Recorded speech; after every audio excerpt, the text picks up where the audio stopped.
Started right now, the White Sox and the A's from Oakland. The winners of those two will meet in the Division Series round at Dodger Stadium. Hi, everybody. Dave Fleming alongside Jessica Mendoza. Great to have you with us. It's going to be a really fun Major League playoff season. Jess, we had so much unexpected. 2020's just been insane every way you look at it, and I don't expect anything different in the playoffs. Dave, it's been historic. I mean, we will never forget 2020. First of all, the regular season, everything that we've seen. But now as we begin the postseason today, 16 teams. We think about the amount of just wild card games the next 3 days. We've already seen so much history happen. We'll never see another season like this one. I cannot wait to see what the postseason is going to bring us. Yeah, neither can I. And who knows what we're going to get with this series. Seems to me it's very evenly matched. The White Sox didn't play the way they wanted to down the stretch. It's a team, though, with a whole lot of star power.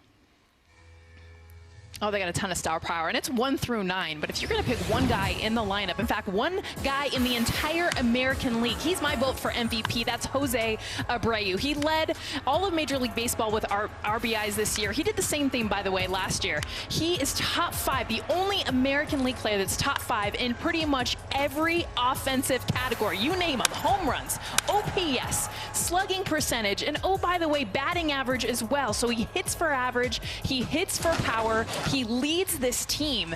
He has been one of the most exciting players in all of baseball. And oh, by the way, this is his first career postseason game. Yeah, you know he is excited about that. One bit of bad news for the White Sox: Eloy Jimenez, who is a fixture in the middle of their lineup. The right foot sprain, not good enough to start. He is available to pinch hit. Jess, let's focus on the A's. Another excellent year for Oakland. This season, though, maybe even more than in the past, the A's really rode their bullpen. That was responsible for a lot of their success. Well, their bullpen's the best in the game, and that's been their biggest formula, is get their starting pitchers to get through just to be able to get their bullpen the lead. Why? 2.72 ERA leads all of Major League Baseball.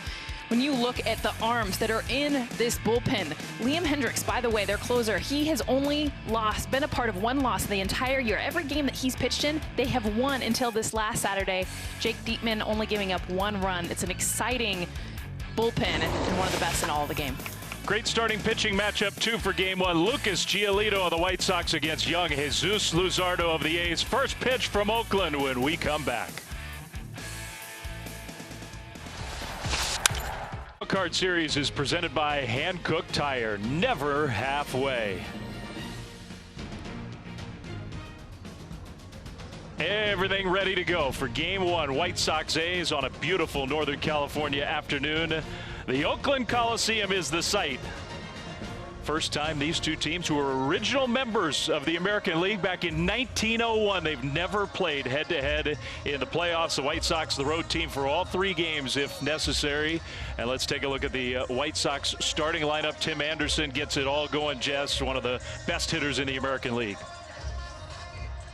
Best hitters, and really how he goes, this entire team goes. You see the average against fastballs, 423, that's 4th in Major League Baseball. And then they've got a young rookie in Luis Robert, 31 RBIs, that leads Major League Baseball rookies. But he is a young talent that has had a great season, struggled a little bit as of late, but he can show a ton of pop. Well, the A's starter is the left-hander, and we're going to talk about the matchup lefty against this White Sox team as we go. Luzardo tomorrow will turn 23. He does have a little postseason experience from the wild card game last year. Big pressure, though, on young Jesus Luzardo, who's got great stuff as we are ready to go from the Oakland Coliseum. Anderson leading off for the White Sox. This wild card series is underway, and you see the velocity, 97 miles an hour, one of the hardest throwing left-handed starting pitchers in baseball. You saw the deep breath he took before the first pitch. You'll see his demeanor for being just 22 years old. He turns 23 tomorrow, so he's got a big birthday coming up, but he's got ridiculous stature on the mound along with the stuff. And that stuff includes, that was a changeup, 90 miles an hour. Luzardo maybe even a little extra pumped here for his first playoff start in his young career. He likes to work fast, and Anderson drilled that one to right field, and it's going to fall in front of Mark Canha for a leadoff hit for the White Sox. All right, T-Mobile is your ticket to the game. Let's dig into our key game insights. And Jess, part of that is the White Sox matchup against left-handed pitching. And that was the biggest, I think, question mark coming in with Jesus Luzardo coming in as a starting pitcher. Chicago has crushed left-handed starters, and they've also slugged both best in MLB against 95+ miles per hour. Obviously, Luzardo starting as a lefty, and his average velocity 95. I think it's going to be even higher in this game, Flem. Yoan Moncada batting second. The third baseman for the White Sox. Switch hitter batting right-handed against Luzardo, who misses low for ball 2. Our home plate umpire is Adam Hammery, known for having one of the biggest, most pitcher-friendly strike zones in baseball.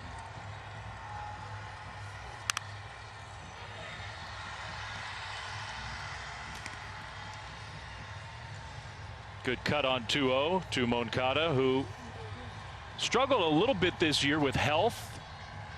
Finished the season with some good at-bats over the final weekend. The White Sox hope that vaults him into an excellent playoffs. Anderson is a threat to run. Luzardo very tough to steal against. That's a fastball at 96 for strike 2 called.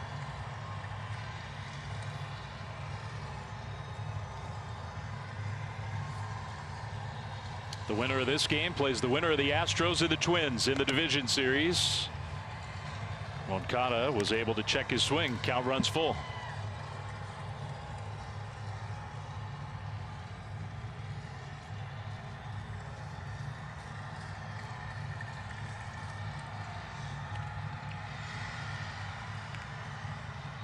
Jesus Luzardo, I mean, he hasn't been around showing off all that long, Jess. I was going to say Tim Anderson was showing off his skills, right? Well, yeah, no, Jesus Luzardo. That ball was hit hard. Ramon Laureano in center field, able to make the catch for the first out. Yeah, Jesus Luzardo, the rookie, was hurt much of last year. Pitched very limited appearances, but the A's have been so high on him. What he's been able to do with his stuff. Again, we talked about his demeanor. He does struggle when he gets second time through. We talked to Bob Melvin before the game about Jesus. Obviously a ton of confidence, but one of the biggest things he's had to do is just be able to adjust as hitters. Big league hitters know what's coming. They communicate, they talk to each other, they understand. And as good as your stuff can be, if hitters understand, okay, second pitch 1-0, he tends to go to this fastball inside, they're ready for it. And so he also has to adapt, read hitters. He went with a 1-0 changeup there, and that fooled Yasmani Grandal, who's the DH in Game 1 for the White Sox. There's the A's manager, Bob Melvin. It has been a great run for him since taking over. This is his 9th year, and the 6th time in those 9 years that Bob has led the A's to the playoffs. The problem for Oakland is, I mean, the pressure seems to build every time they get in, because they still, in those 9 years, have not won a playoff series. That was a good changeup for strike 2.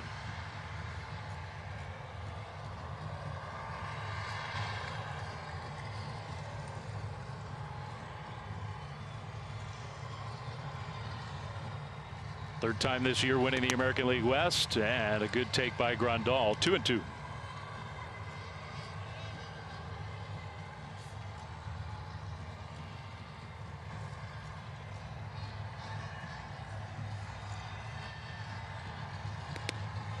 Strike 3 called.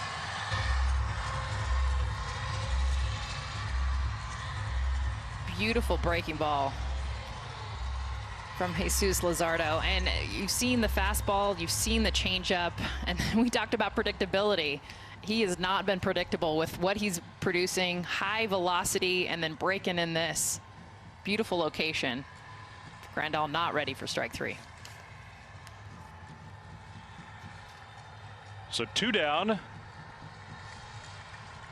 after the leadoff single from Tim Anderson. He's still at first base. Here is the MVP candidate, Jose Abreu. Fastball right there at the knees for a strike. What a year. Drove in more runs than anybody in the big leagues. Second in the American League and in the big leagues with those 19 home runs. Just an outstanding all-around year. Played every game for the White Sox. And even though this is his first postseason game, I mean, he's someone to remember. He skipped the minor leagues. I mean, he went from playing in Cuba, he played in Haiti, and then he got picked up by the White Sox, went straight to the major leagues. And he's played in huge games, the World Baseball Classic. He's played in the World Cup. I mean, he is idolized by his teammates, especially so many of the Cuban-born players that look up to him. And he's been able to lead. He talked even today to the media about just how much fun he wants to keep this for his team. Because when you start to put that pressure, when you start to talk about this is a huge deal, that's when you see the young players really falter. On the ground, right through. Nobody there. Base hit, Jose Abreu, and Tim Anderson with that speed easily is going to make it to third. So right away, the White Sox putting some pressure on young Jesus Luzardo here in the top of the first.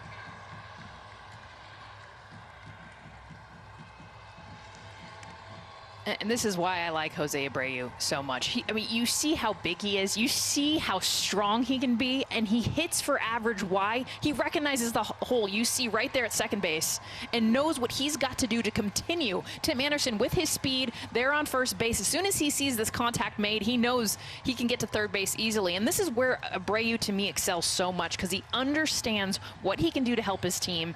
He's not looking there to pull the ball and try to hit for power. He's trying to get on base and get Anderson to third. So 2 on, 2 out for James McCann, who really had an excellent offensive year. He's always been known for good defense. The starting catcher in game 1, fastball right there for a strike.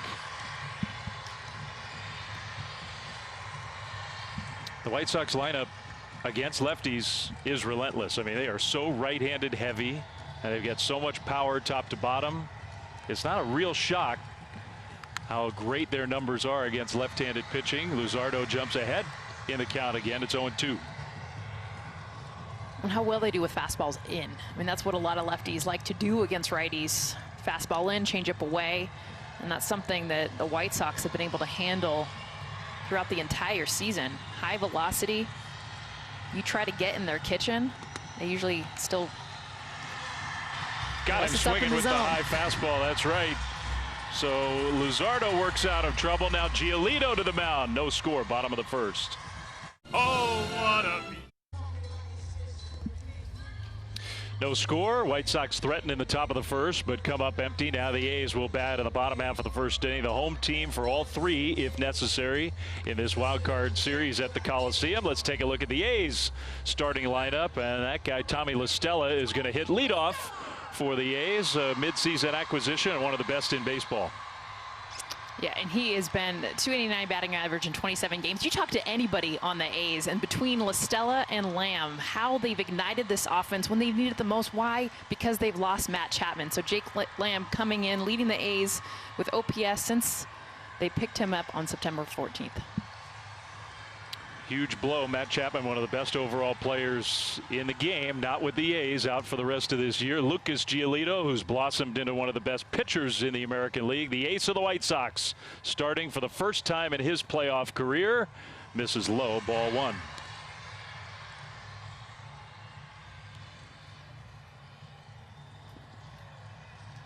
Great numbers, 97 strikeouts and 72 in the third innings. Very tough to hit. La Stella hits that one hard, but to right field for out number 1.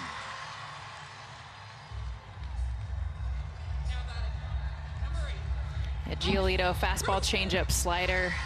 His only weakness, I mean, he's got the no-hitter this year. What he's done the last couple years, we'll even dive into it this game, just understanding his body, making changes to his arm path, just continuously improving last year to this year, having a career high in pretty much every single category possible. But the game plan against the A's is to elevate that four-seam fastball and throw his wicked changeup off of it.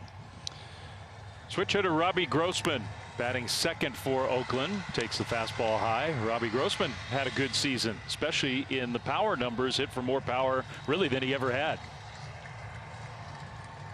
Yeah, the big reason too is really leaning back on that back leg, using his legs, his power. He was starting to feel himself slide, and a lot of times this is what video can do for you when you start to point out, a lot of guys don't want to make big mechanical changes, and for Robbie, this was actually just getting back to where he used to be. If you look at his stance, that higher leg kick, it's that back leg that he's got to stay on, because that's where the power, that's why you've seen the slugging percentage skyrocket.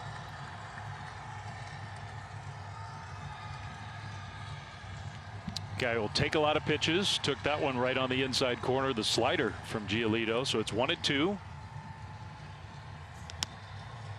2-2.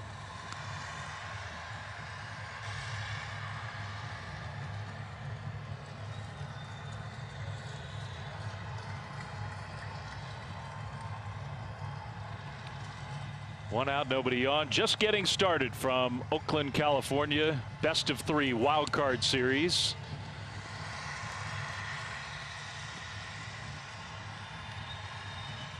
Full count 3-2 with Marcus Semien waiting on deck, the third place hitter for the A's. An Oakland team that, in a way, similar to the White Sox. I mean, they coasted to the American League West Championship, but they did not play their best baseball in the last couple weeks of the season. 3-2, Grossman stays alive. Especially their offense. I mean, that's what's stood out the most is we talked about La Stella and Lamb for a reason. I mean, they've really been part of the igniters that have kept this offense afloat. Their best hitters, Marcus Semien, showed him on deck. Matt Olson after him have struggled really throughout the year. Mark Hanna has also been a huge reliance for them. Grossman in the air to left, and it could be a tough day with the ball in the air. No problem there for Lurie Garcia, who is, I think, kind of a surprise starter in left field for the White Sox. Giolito gets out number 2. We talked about the first inning. This is the one weakness for Lucas Giolito. Look at the ERA, 6 in this first inning. He's got 2 outs already. Almost coast clear where he wants to get, because the rest of the game, an under 3 ERA, that's when he begins to dominate. 2 down for Marcus Semien. Got the call on the outside at 95 miles an hour. Semien finished 3rd in MVP voting in 2019. So especially based on that standard, the numbers were down in this short year. And it's been against the fastball. And it's unusual because Semien is someone who crushed fastballs. We've talked about it with so many White Sox hitters. That was the same for many of these Oakland A's hitters. Marcus Semien's numbers, not just batting average, but slugging considerably dropped against the fastball. A lot of times when you start to press, this is something that Bob Melvin, the manager for the A's, has talked about, is you get these players that, because of how well they did last year, you mentioned 3rd in MVP voting, that as soon as they started to struggle in this 60-game season, the pressure is on quickly. You don't have 162 games to figure it out. I think it's a good point. I think both managers are hoping that this is just a total reset. All right, we got through that. The numbers are wiped away. It's playoff time. I think both are hoping it frees some of their players up. 3-1, Semien drives one to center. Luis Robert, one of the best defensive outfielders in the game, makes the catch, and we're going to see him at the plate in the second. No score from Oakland. The card series presented by Hankook Tire. No score as we go to inning number 2 from the Oakland Coliseum. Well, the Chicago White Sox, they've not been in the playoffs since 2008, so just about by any measure, this has been a really, really successful year for the Southsiders. 2nd in the American League in runs per game. They led the American League with 96 home runs in 60 games. The problem for the White Sox was the way the season finished. They had a chance to be the #1 overall seed. They had a great chance to win their division. Instead, the way the last week went, they fell all the way back to the 7 seed, have to play on the road in this wild card series against the champions from the West, the Oakland A's. Luis Robert, and his season, in a way, kind of mirrored the White Sox as a team. Just amazingly hot in August, looking like the most talented young player in baseball. And Luis Robert had a tough time down the stretch for Rick Renteria, managing in the postseason for the first time. Yeah, for Luis Robert, I mean, his batting average was almost at 300, 298, I think, heading into September, and that slump you talked about dropped all the way down to the 220s. And, you know, these are the things that happen, especially rookie season. Usually you have more time to figure out. Instead, you're heading into the postseason. Great changeup got him for out number one, third strikeout for Luzardo. How about the pace? I mean, Jesus Luzardo has just been catch and go. I mean, when you're throwing 95+ miles an hour and then working a hitter quick, that's why Luis Robert there ahead, because he's got to protect against that fastball. Instead, he gets the changeup. You can see Robert way out in front for strike 3. I love the pace, and I love the fact that that's how he does it in the regular season. It's a playoff game. Do what you do. Luzardo, this is the way he works. First pitch swing from Adam Engel, the right fielder in Game 1.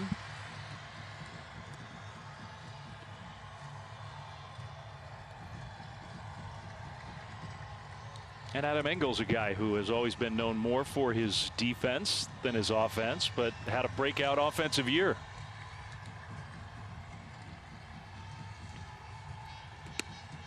Chase that changeup.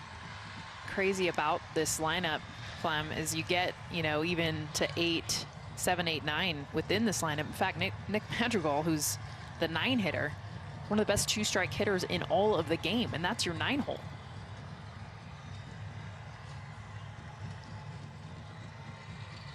Oh-2 to left and well hit.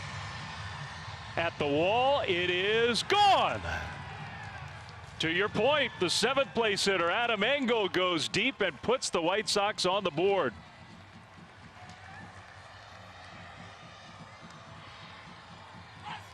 And this is where Luzardo, the mistakes can come, is you saw the pitch before this. He got a swing and miss. In fact, his 7th swing and miss already here in the 2nd, but then he comes back over the heart of the plate. Yes, it's 96 miles an hour, but look at where this ends up. Thigh high middle. This is for any hitter, even if it's 96 miles an hour, exactly what you call the cookie zone to hit it out.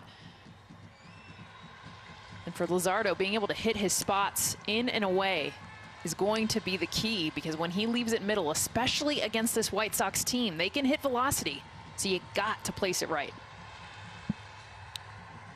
In an 0-2 count, Adam Engel. And now Leury Garcia, who has not played since early August. He missed the last 6 weeks of the regular season, was activated onto this wild card series roster, and because Eloy Jimenez is not available to start even as a DH, Garcia in the lineup and playing left field. Man, this is an aggressive White Sox team too. They have been, I think, 2 strikes almost every hitter and found success. Tim Anderson just to start off the game, 0-2. And poked a pitch to right field. Changeup got him swinging.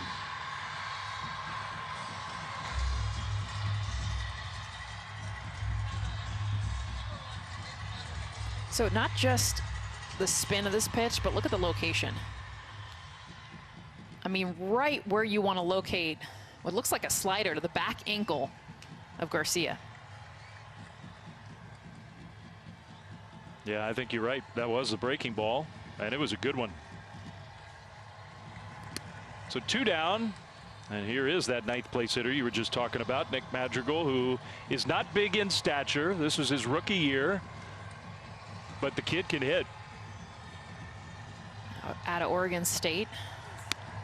Been a lot of good hitters coming out of that program. Mike Conforto, another one over with the Mets. He doesn't take a lot of walks, doesn't hit for a ton of power, so he's sort of batting average reliant. He had a good cut there. It's 2-1. One of the things I talked to him yesterday, and he was saying, you know, I'm just so comfortable with 2 strikes. A lot of guys have real fear to get to 2 strikes because they don't want to strike out. And for him, he's always had a ton of confidence once he gets to that count. And a lot of it's just bat to ball skills. I mean, he'll say, once I get to 2 strikes, is like my swing doesn't necessarily change, but my approach of understanding, okay, this is probably going to be a strike, so I'm just going to go ahead and waste this. And like, that's like the pleasure of just having that hand-eye coordination to spoil a pitch, foul it off. Okay, give me another one. Wait for that mistake. All right, so he's got Luzardo right where he wants him. Pops that one up. kind of into no man's land with that bright sun up above. Marcus Semien was able to make the play, but Adam Engel's home run has put the White Sox on the board. Middle of the second at the Coliseum. It's 1-0 White Sox.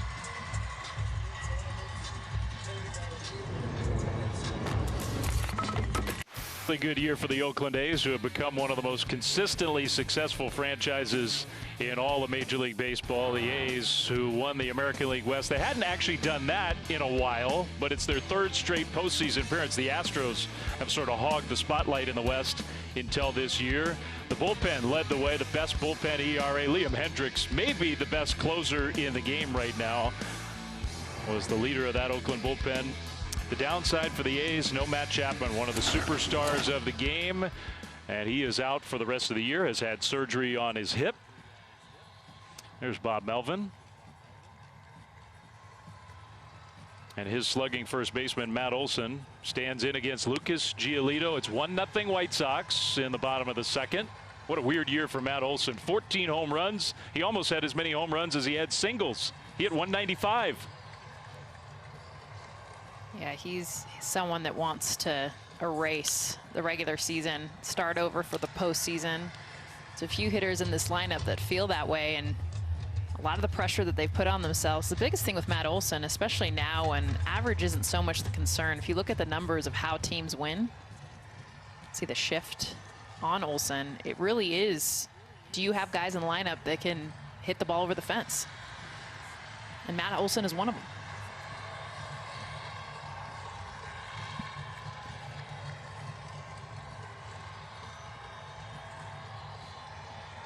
Third to last of all qualifying hitters in batting average. He does take a lot of walks and hits for power. That one just foul.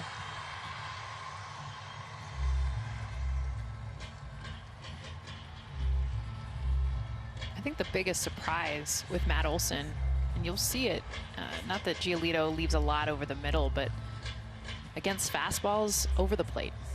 It's one thing if you're struggling against fastballs, they're corner, they're elevated, but for Matt Olson, he has fourth most in all of baseball on swing and misses fastballs over the strike zone. Ooh, close pitch, call the ball. 32% swing and miss rate versus fastballs in the strike zone, fourth highest in Major League Baseball. What happened to my umpire scouting report? Adam Hammer usually has a very big strike zone. So far, I think it's been kind of small. Another change up, and Olson stays alive. Yeah, the one before that was definitely borderline. Could have been called a strike. It's not really fair, though, with Lucas G, both pitchers, right? I mean, if you're expanding the zone with them, I mean, good luck for anybody. Up and away, full count 3-2. That's the pitch right there. We talked about Lucas Giolito being able to elevate the fastball, and when we've seen him try to go upstairs, normally with 2 strikes, he's gotten behind in the count because he's missed arm side. It's early in this game, but that's where adrenaline, I think, plays a part. Change up, got him. Nasty from Giolito. I mean, this is a dirty pitch. So you go 94, yeah, it's a miss prior to this with the fastball, and then he comes back with a killer changeup. Dirty.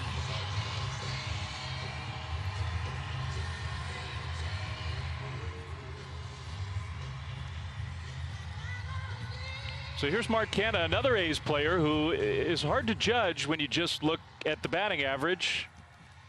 I mean, Canha, 5 home runs, not a huge total, takes a lot of walks, big difference between batting average and on-base average for him. He's become one of their most reliable players. Swings at the first pitch here and pops it up. 2 down. Hey, you might have heard Jess if you were with us at the outset. Jake Lamb was added to this A's team. The Arizona Diamondbacks just let him go. They designated him for assignment. The A's worked out a sort of a minor below-the-radar deal. Since he came to Oakland, he leads the team in OPS. He's hit 3 home runs. He wasn't hitting for any power with the Diamondbacks. He's totally revived his season and his career in that A's uniform. Well, there's 2 things, Dave. It's change of scenery, which you always hear. Just, you know, a team that believes in you, that needs you. after they lost Matt Chapman for Jake Lamb to come in at third base. Not feel the pressure of necessarily filling Chapman's shoes, but just knowing, hey, this team, they're on a run, and they need me to be able to provide. But also, he had a really good hard hit percentage, and that was something when talking to the Oakland A's that they noticed. I mean, they were looking at a bunch of different guys, including Neil Walker. I mean, there was other options out there, but what they liked about Jake Lamb wasn't just the peripheral numbers that you look at, but actually, is he hitting the ball hard? The answer was yes. Just at the wrong people. Well, after that second pitch, you could see him talking to himself. I think he'd like to see that fastball again. That's the kind of pitch that here in these last few weeks he has not been missing. McCann drops that right knee down to the dirt, and Lamb drives one foul.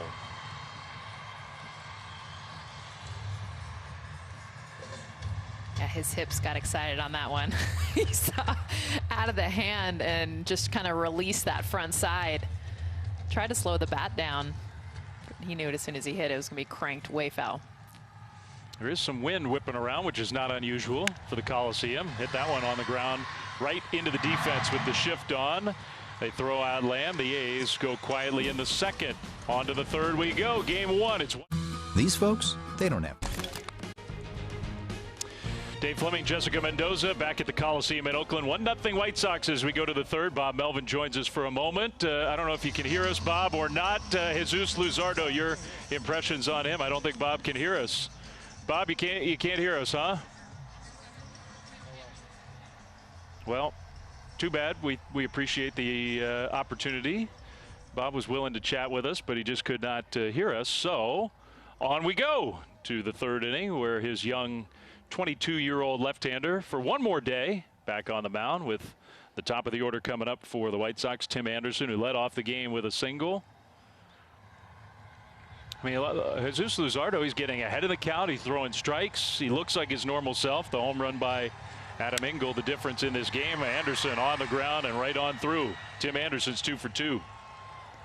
It was ridiculous. I mean, he was the batting champion last year, highest batting average. He was competing with DJ LeMahieu through most of the season. Kind of hit a road bump the last couple of weeks. But this is, I mean, this is what I love about him, because there's so many hitters within this lineup that have got the power. He's not looking for that. He's not looking to pull. He's not looking to drive. He's looking where are the holes are and how can I find them, especially against a pitcher like Luzardo. So now Moncada for the second time, just inside ball one. And you can tell they're jumping fastball. I mean, of the 38 pitches Luzardo has thrown leading into that one, 22 have been swung at by White Sox batters. They're jumping on him. Went after the off-speed pitch there. That's a fair ball. Lamb all the way across in time. Nice play by Jake Lamb. Well, the changeup hit off the bat, the end of the bat of Moncada. He pulls this, and Jake Lamb does just a nice job, not just getting to it, but throwing with his body going away from him. The simplicity. Look how smooth he is. He's not trying to put too much on it, but get a throw, knowing the speed of Moncada. Perfect target down to Matt Olson. So now Grandal, who's got more playoff experience than his White Sox teammates, almost all of them. Dallas Keuchel, we're going to see him start in game 2. He's been in the postseason a lot. Grandal, the DH, struck out his first time up.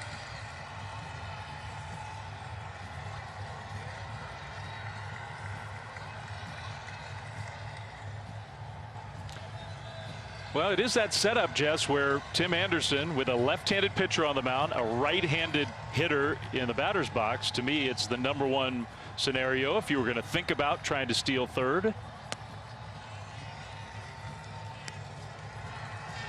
Anderson is always thinking about it. I talked to him yesterday, and he said, you know, I love what I can do with my feet for this team. And he knows. We talked about the bat and tons of singles, ability to get on base. But once he's on base, he's like, it's not just the stolen base even. I'm always looking for a way to advance, but I want to score. And if there's a way for me to take an extra bag that someone else probably wouldn't have, because I'm reading the defense, getting that jump, he's like, that's how I can help my team. A's young catcher Sean Murphy has a very strong arm.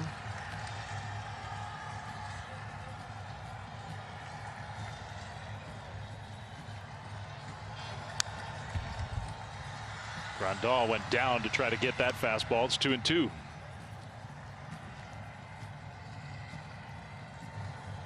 There have not been a lot of takes. This White Sox team, they see strike, they're swinging.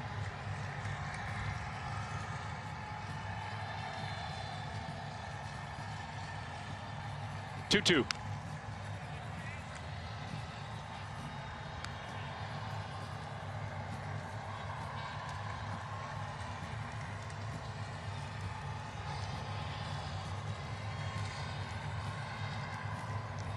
The MVP candidate, Jose Abreu, in the on-deck circle. White Sox lead 1-0. Tim Anderson in scoring position with his speed. Grandal takes a ball.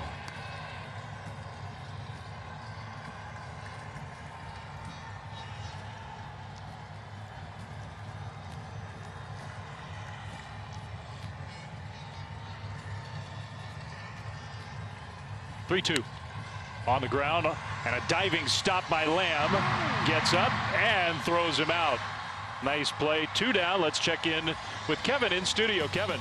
All right, Dave, time for your wild card roundup brought to you by Coors Light. The Twins threatened in the first. Zach Greinke got out of a jam, but not in the third. 40-year-old Nelson Cruz, the RBI double. First 40-year-old with a postseason RBI since Carlos Beltran in 2017. And then moments ago, Josh Reddick goes down on strikes. Kenta Maeda out of a bases-loaded jam. 1-0 Twins in the fourth on ABC. All right, Kev, thanks very much. The winner of that series plays the winner of this series in this biggest postseason bracket we've ever had. I love the emotion from Kenta Maeda. I mean, I was so excited for him, the season that he's had, the offseason acquisition that went way under the radar for most of baseball. You look at the Twins and the Astros, their postseason history. Obviously, with the Twins losing 16 straight postseason games, you got 2 ex-Dodgers, right? Zach Greinke, Kenta Maeda going head-to-head, but you saw the emotion, the fist pump. I mean, he's been someone that was used by the Dodgers really out of the bullpen.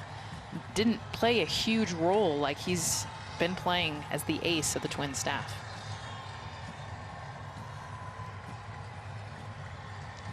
Big spot here for Luzardo and the A's. Trying to keep it a 1-run game. Abreu, wow, takes a ball. 2-0. Watch what Sean Murphy did with this last pitch, too. I feel like it's a strike without even the frame, but watch how much he brings it up into the middle of the zone. See how he gets underneath it? To try to bring it up, goes down to that knee. And that's a call that Sean Murphy definitely wants to help out his pitcher. See it there, it clips the bottom of the zone. Abreu drives that one toward left center field, on its way, and it is gone. By plenty, the MVP candidate, Jose Abreu, second home run for the White Sox. And they take a 3-0 lead. This is fastball, 96 miles an hour. You have to be so careful with so many hitters in this lineup, but this is the guy you circle. It's who you highlight. He cannot beat you, absolutely. And look at the location of this pitch. Meant to be off the plate away, instead rides back over the middle, and Abreu, the power. I mean, watch how much he just sits back with this one, lets that thing travel and crushes it 105 miles an hour out to left center. Been doing it all year. And I think it's safe to say that Jose Abreu is enjoying his first chance to play in the playoffs. He's been a really good player for a long time. Strike one to James McCann. And a huge influence. I mean, that's something that I think goes like understated with what he brings, you know, coming over from Cuba. There's so many players within this lineup, within this team that idolize him, look up to him, follow him. And not even just the Cuban-born players. I was talking to Tim Anderson. He's like, he's the one guy I constantly go to and is like, hey, what are you seeing? What's your approach?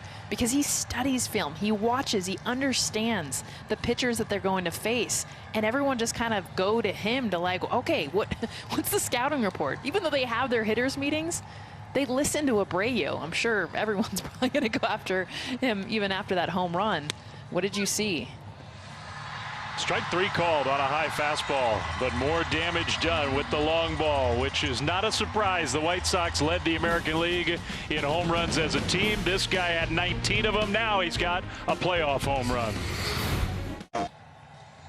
Ball 1 low to Ramon Laureano, center fielder for Oakland. His first at bat in Game 1 of this best-of-3 wild card series, and the White Sox behind that guy, Jose Abreu, a 2-run homer, now leading 3-0.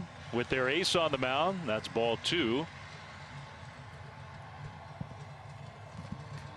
Laureano has got some power.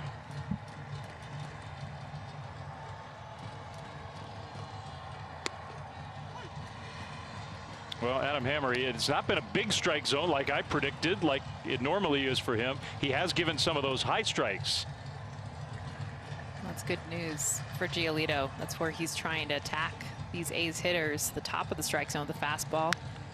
That ball is driven to left. There's Garcia to make the catch. Out number 1. Well, tonight at 7 Eastern, right here on ESPN and on our ESPN app, we're going to have Game 1. It's the Yankees and the Indians. A great, great pitching matchup. Garrett Cole against Shane Bieber, who, if you've not seen Shane Bieber pitch, he's turned into the best pitcher in the American League.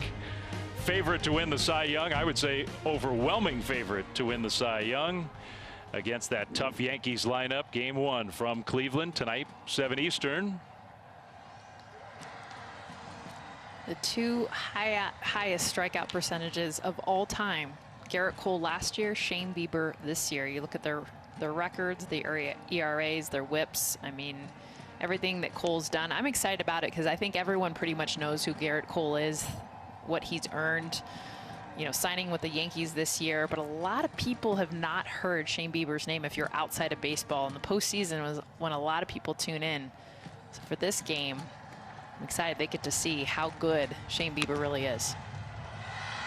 Well, Chad Pinder, who's the DH for the A's in Game 1. Pinder was hurt for most of the last couple weeks of the season, had a hamstring problem, came back and swung the bat pretty well. Not many at-bats, but enough for the A's to feel confident that he was their best option at DH against Giolito. On the ground to short, Anderson. 2 down. Well, the A's already getting the bullpen going. J.B. Wendelken, who also missed the end of the year, activated back on the wild card roster. Luzardo, and I don't know if they've already decided that he's out of the game. That may be the case.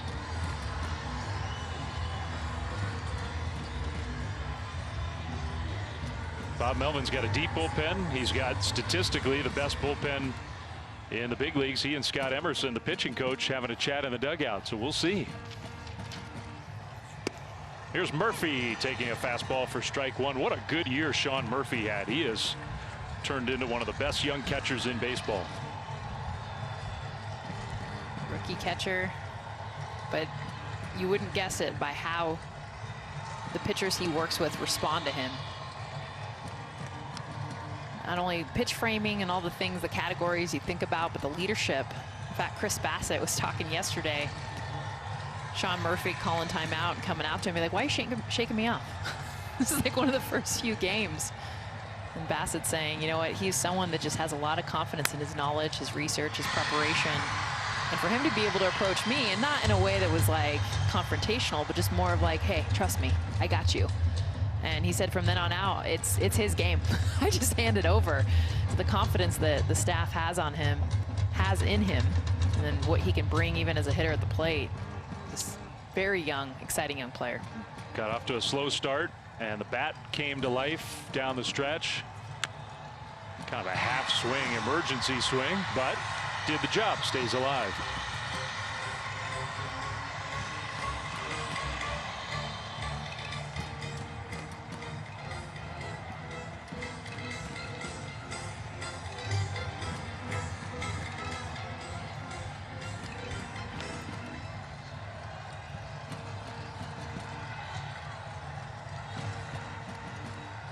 0-2.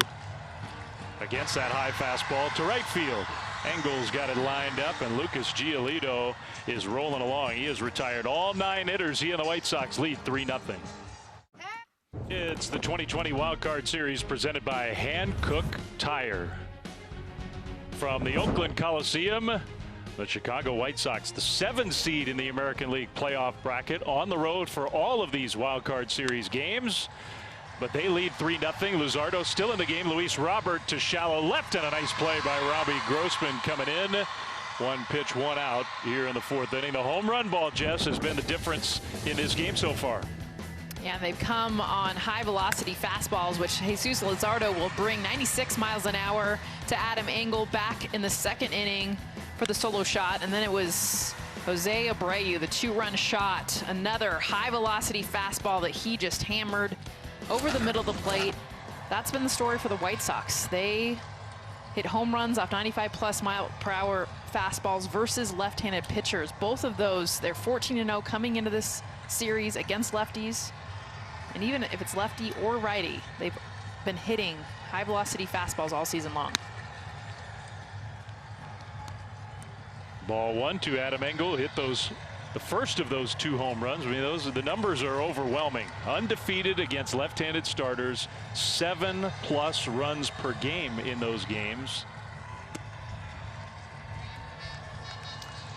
And really the problem for the A's is they have lefties in their rotation that they lean on. They figure they were going to have to pitch at least one of them, maybe more than one, even in this best-of-3 series.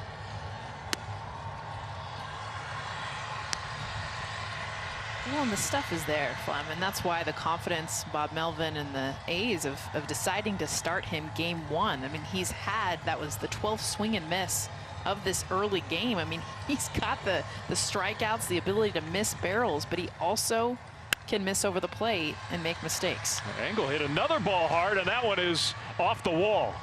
Grossman's going to play the carom. Engel with that speed easily into 2nd with a 1-out double.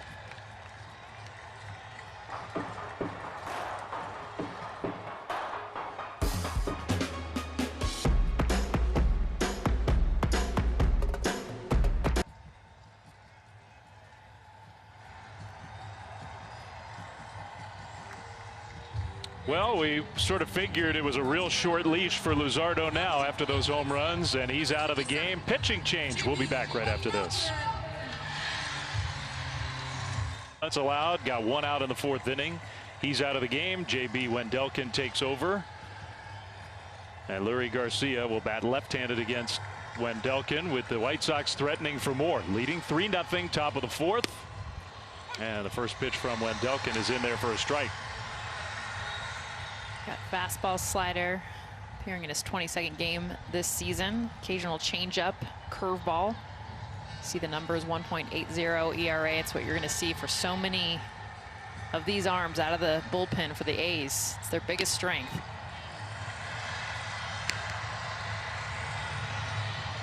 Well, I think for Oakland, the blueprint in this series is just keep the game tied, take a lead into the middle innings, and they've got enough depth in their bullpen where they feel very confident if they get it there. But the White Sox have not allowed that to happen here in game 1. That ball slapped foul. I think the biggest thing is you could tell the Chicago White Sox had a game plan. Every team does, and theirs was to jump on fastballs, really strikes. Against Jesus Luzardo, of the 39 strikes he threw, 34 were swung at by White Sox hitters. That's a loose group enjoying the playoffs through 4 innings. Garcia had a pretty good cut there, 97-mile-an-hour fastball. Well, that's what you got to do. I mean, that was one of the biggest conversations for so many of these series. Which team has experience? What players have been there before? But ultimately, it's the same game. You hear that, it sounds cliche, but if you can just kind of feel the joy of why you play the game in the first place, not treat it any differently, still have the focus and the adrenaline. I'll tell you what helps, though, no fans. Guaranteed. Lucas Giolito, I mean, so many of these young players, Luis Robert, I mean, name so many of them that if this was packed with Oakland fans, which I was there for the wild card last year, They're loud, they're crazy, they're going to say things, they're going to offend you.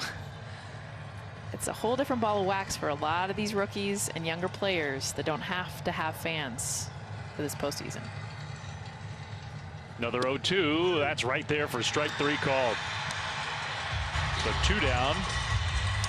Major League Baseball encourages fans to take an active role in their communities. Make a plan to vote this election season. Visit MLB.com/vote to learn more. So 2 down, and the 9th place hitter, Nick Madrigal, coming up against the reliever, J.B. Wendelken. There may not be a crowd in baseball more unique to its ballpark, to its franchise, than A's fans are, the way they make noise at the Coliseum. And I think you're right. Not having them here for this game is a factor. It's part of your home field advantage. And Oakland is unique in so many ways, but this stadium, there's so much that brings into you in the defense. It's, you know, big foul territory, showed the wind earlier. I mean, even the climate. I mean, this is the first year that Chicago has never played out of the middle of the country. I mean, they've not been to the West Coast and played a baseball game. So there's a lot of advantages of playing at home, but the biggest is if you're in Oakland, what the fans bring. They're crazy. That's a good thing if that's your team. Wind whipping around. Bright, sunshiny Bay Area afternoon. Runner at second, 2 down. Engel's got plenty of speed to score on a hit to the outfield. And these two franchises, to your point, have been playing every year since 1901. These are 2 original American League franchises, and this year they did not play in the regular season with the unusual adjusted 2020 schedule. That ball is hit to right field. Canna is there, and that's out number 3. Well, the White Sox knock Luzardo out of the game. They do not score. A's have some work to do, down 3-0. Sox as we go to the bottom of the 4th inning, and White Sox manager Rick Renteria nice enough to give us a couple minutes here. Rick, first of all, great start to this wild card series. You got your ace on the mound, his first playoff experience. What's your impression of Giolito so far? He's throwing the ball well. I think he's commanding his fastball. Changeup's working well. He's doing what he does. What was the approach for your hitters coming in to this game, and obviously the success they've had so far? Your question broke up. Well, thank you, Rick. We appreciate it.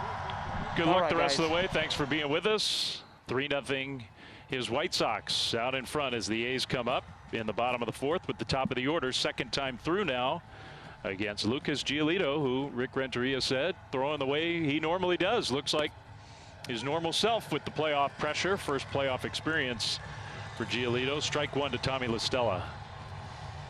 On the story of Lucas Giolito, you think about it, just 2 years ago, I mean, he led baseball in walks, runs scored against him. I mean, he was struggling, trying to find out what he could do to improve. And he's someone that's really taken advantage of all the science, the technology, everything we've talked about, Flem, these last few years from pitchers. Lucas Giolito has capitalized.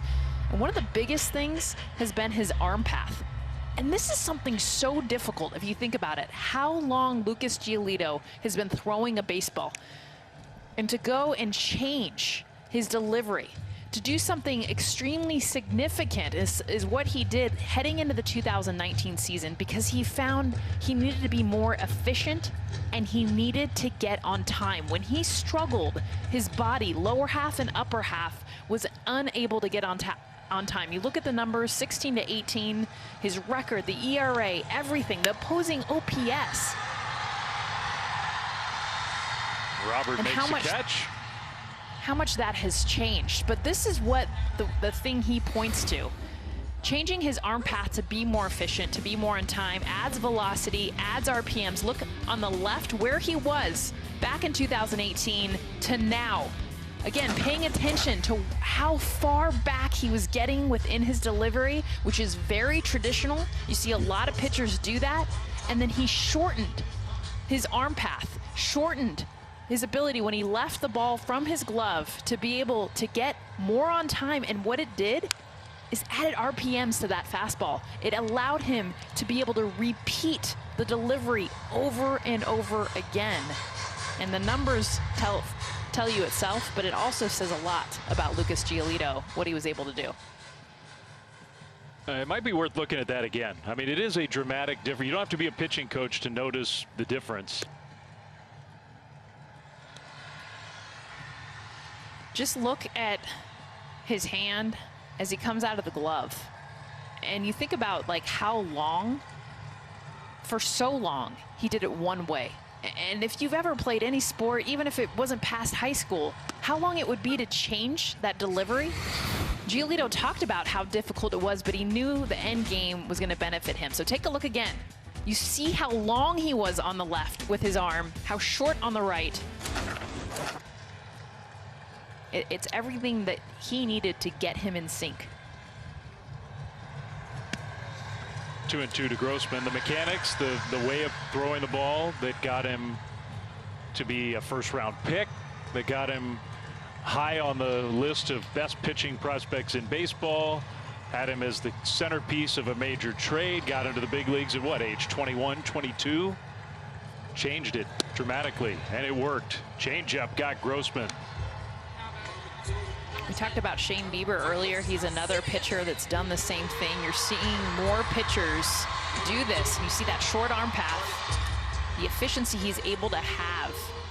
So the stuff is still there. He had the stuff before, but now being able to be consistent with it, efficient with it, and then maximize the rotation he can put, the spin on the baseball. Marcus Semien, first pitch swinging into left center field. Garcia there. And that is a very quick inning. 12 in a row retired by Giolito. He and the White Sox are rolling. Particularly well for the champions from the American League West. Still a long way to go. It's 3-0 White Sox. 2 White Sox home runs, knocking the starter Luzardo out of the game as the White Sox will come up in the 5th. A different looking playoff bracket than we've ever had in big league baseball. More teams following the shortest season in Major League history, shortest regular season. 16 of them, 8 on each side. And the winner of this series will meet the winner of the Astros and the Twins. Game 1 of that series is underway. The Twins still with a 1-0 lead in that one. The American League division sites, Dodger Stadium and Petco Park in San Diego. So, I mean, maybe it's a little confusing to follow the way the brackets are laying out, but it promises to be a super exciting baseball postseason. Tim Anderson, first pitch swinging. Jake Lamb was playing in, and Anderson is retired for the first time in this game.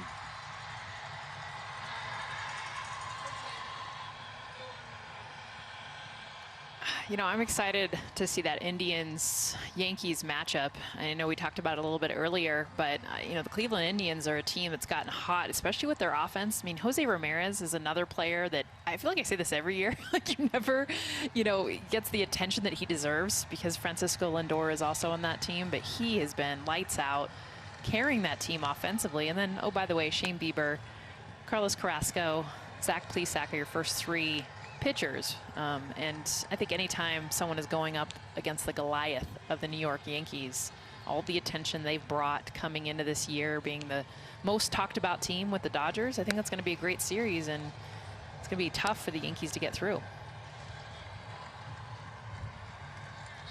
Jose Ramirez might be the top competition for Abreu for American League MVP. The 2-0. Moncada swings and misses. It's also good to see Terry Francona, you know, getting healthier also and back with the team. I mean, that's been something that's been discussed throughout the season, but how much he's meant to that team, what he does as a manager.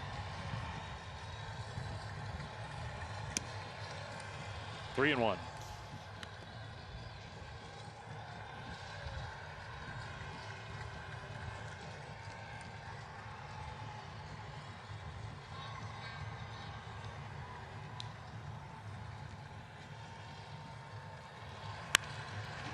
Hit hard with the shift on. La Stella makes the play.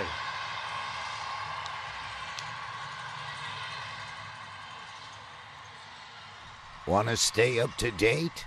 Just tell Siri, show me the MLB postseason schedule. You're a little late, Siri. We just saw it. Okay, if you want to see it again, because it's hard to keep track of. 3-0 White Sox, 2 down, nobody on here in the top of the 5th. And the DH, the third place hitter, Yasmani Grandal, will turn around and bat left-handed against Wendelken. Well, and look, Jeff, this series, we've already talked about this. This is the A's, the 2 seed, the White Sox, the 7 seed among 8 teams. But there's nobody who thinks there's a big difference. I don't think in a best-of-3 wild card series there is such a thing as an upset. No, especially with how closely tied all these teams were. Really, the Astros were the ones that were under 500. Kind of a team that I feel like not slipped in there, but because the AL West was a weaker division, they were able to be in there. I feel like the other 7 teams, I mean, you could just mix and match them anyway, put them at the 1 seed, 7 seed, it doesn't matter because of how good. I mean, just look at the Chicago White Sox. They were winning their division up until what, like Thursday and Friday? I mean, then with the Twins and the Indians.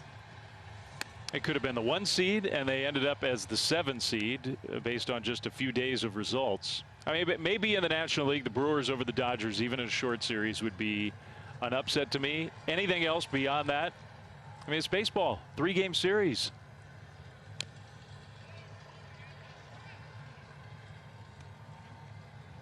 I think the hardest thing with this new format, and I love in this year that we get to see 16 teams, and honestly, we get to see more playoff games.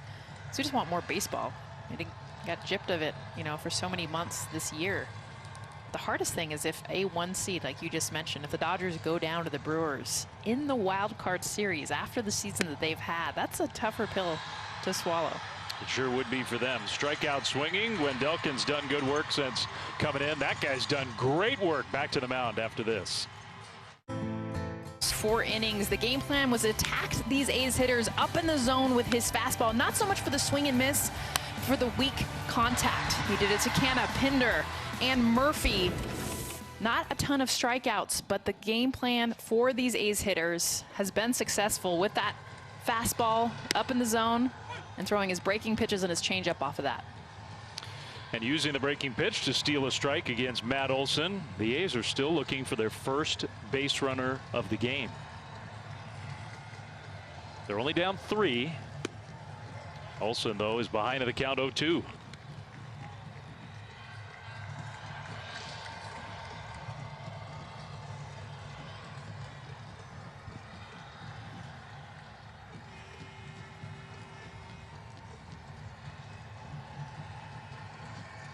The 2-strike pitch off the inside.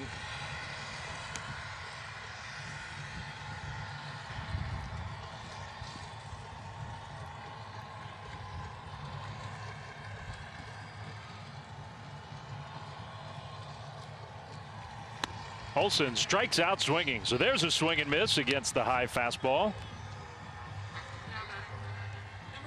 Third Giolito strikeout. This is where the spin rate plays for Giolito. This pitch almost looks like it rises.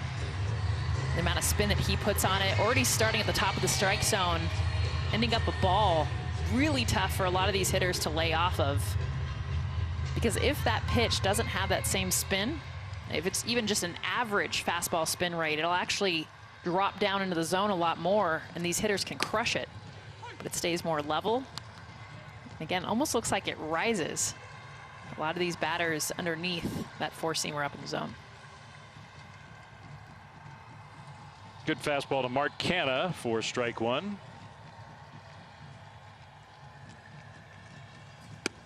That one right there again, 0-2.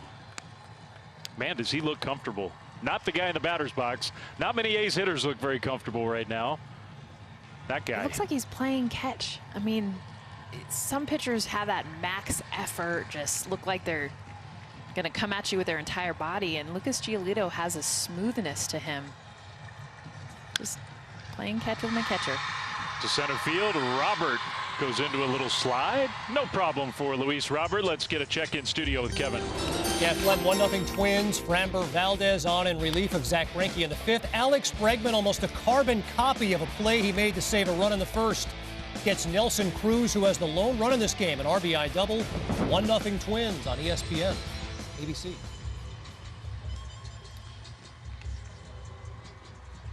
Well, Nelson Cruz does a lot of things really well. Beating out infield hits is not on that list. Good play by Alex Bregman. 2 down for Jake Lamb. It's the two best defenses going head-to-head. No one really likes to talk about that. It's always about the slug power and starting pitching, all the fun numbers. Lamb to center field. A lot of room out there at the Coliseum. He hit that well all the way to the wall, but caught. Giolito has retired the first 15 in his playoff debut. 3-0 White Sox. Next, the White Sox have Jose Abreu with a 2-run homer. Time to take a look at StatCast, powered by Google Cloud. His pitch was 96 miles an hour coming in. 104.5 leaving the bat of Jose Abreu. 412 feet back in the third inning. He's crushed some balls this year. In fact, the White Sox have more 450-foot home runs than any other team. But for Jose Abreu, home run in the postseason debut amongst Cuban players of all time, he joins quite a mighty list. The last guy to do it, who is a native of Cuba, Jose Canseco with the A's in the American League Championship Series, 1988. The Bash Brothers, the beginning of that great era of A's baseball, where they had so much playoff success, one world championship.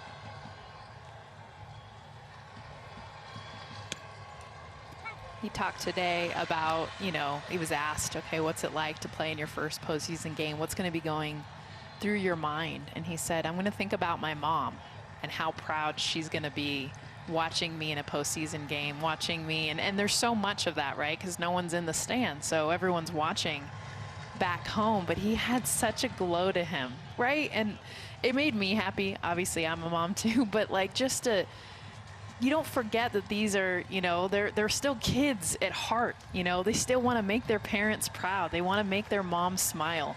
And that was his first reaction of all the things he's accomplished of being in this postseason game. I just want to make my mom happy.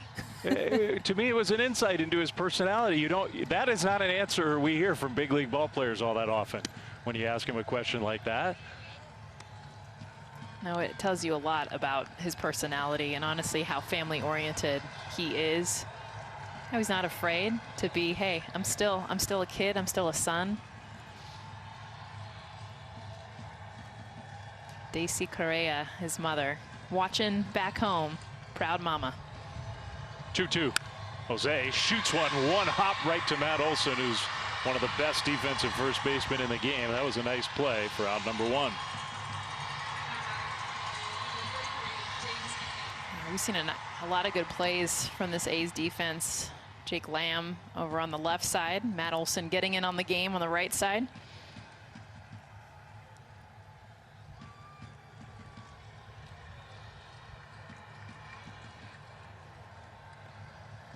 Well, we've talked a little bit about that attitude of Abreu and how it bleeds over to his teammates. He's so positive, got so much enthusiasm for the game, wants to be in the lineup every day. And this White Sox team, it's a franchise that has not been in the playoffs since 2008. Had to wait 12 years to get back. But they're the team. Look, it's game 1. It's a best of 3. This is not a wild card game. I think the A's are relieved that it's not single elimination, win or go home, which has not gone well for Oakland the last 3 wild card games that they've played.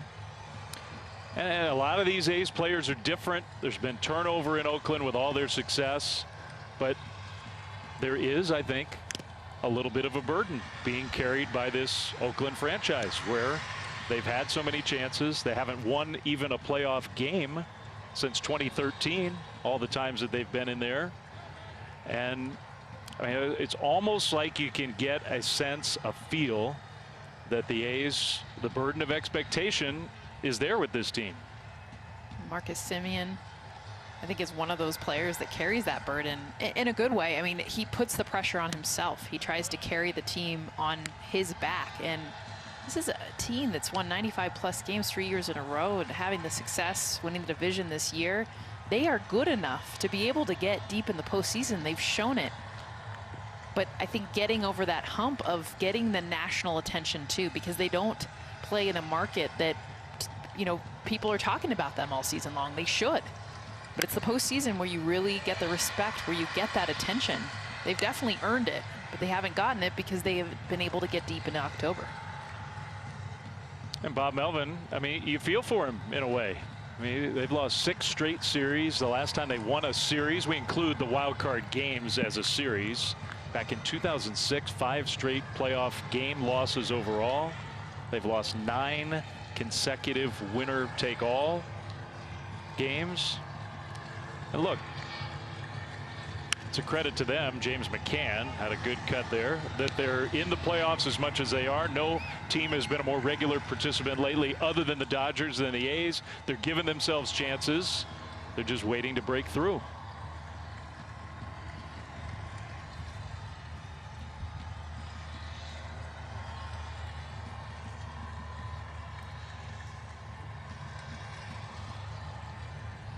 Having to play from behind in this game in their home ballpark. 2-2 to McCann. It's the 31st pitch for Wendelken. A chopper to short. 2 down. If you go back to 2012, when this sort of era of A's baseball begins, recent playoff history, they went up against a juggernaut. That Tigers team was so good in 2012. They faced the same Tigers team in 2013 with Verlander and all the pitching they had. That was a huge disappointment, that 2014 wild card game. They lost to the Yankees in 2018, where the first inning went awry. Sort of the same story last year. They fell behind early in the wild card game against the Rays, never could get back in that game. Luis Robert, first pitch swinging. Foul ball for strike 1. Well, their biggest strength, you're seeing it now. And we've talked so much about their bullpen, but the expectation that's also put on these starters, if they can hand over a lead or even a tie to the bullpen, they win. I mean, that's really the formula for the Oakland Athletics. There's a hit for Luis Robert. 2-out single. Big job or small, you make sure things get done right. It's not a competition. It's just that you're not willing to settle. Not in your work, not in your hobbies, and never with your bourbon. Evan Williams, bourbon done right. Dave Fleming, Jessica Mendoza, game 1 of this best-of-3 wild card series, the first day of the 2020 MLB playoffs from the Coliseum in Oakland on Rickey Henderson Field. You see that number 24 right behind home plate. As Adam Engel comes up, he has been a big part of the White Sox offense. There's the sign out on the outfield wall. So much history with this A's franchise. Some of the all-time greatest players wore that A's uniform. Ricky's in the stands too. He's got his bat. I guarantee if you ask Ricky right now, he's ready to hit. Oh my God. He'd steal a base. Are you kidding me? Luis Robert with his speed at first base, and JB Wendelken will pay attention to him. That hit by Robert, the first base runner allowed by Wendelken since coming in the game back in the 4th. I've always loved going to Oakland, and I know a lot of people, because it's an older stadium, it's huge, massive, you know, there's not a lot of intimacy with the fans because of that foul territory, the huge wall that's in center field. But I've always loved it because of the character. I mean, there's something so unique and special, and I'm all about like what sets you apart, what makes you different, and guaranteed no player, no fan, like anyone who's ever stepped foot in the Coliseum will forget what it's like to be in Oakland. You remember it, whether you like it or not, you remember it. And I love how unique that place is. I'm bummed that we can't show off the fans and the drums and just the unique nature of everyone that has been an A's fan, good, bad, and different. And they love their team. A lot of passion. And the A's played so well at home this year. They were 22-10 at home. That's sort of the drummers section traditionally. Those drums you hear if you're at a ball game at the Coliseum. I think those were the drummers. I think those are it's the whole crew. Like, they've given some love to the fans that actually had the drums, made the noise. A ton of fan appreciation.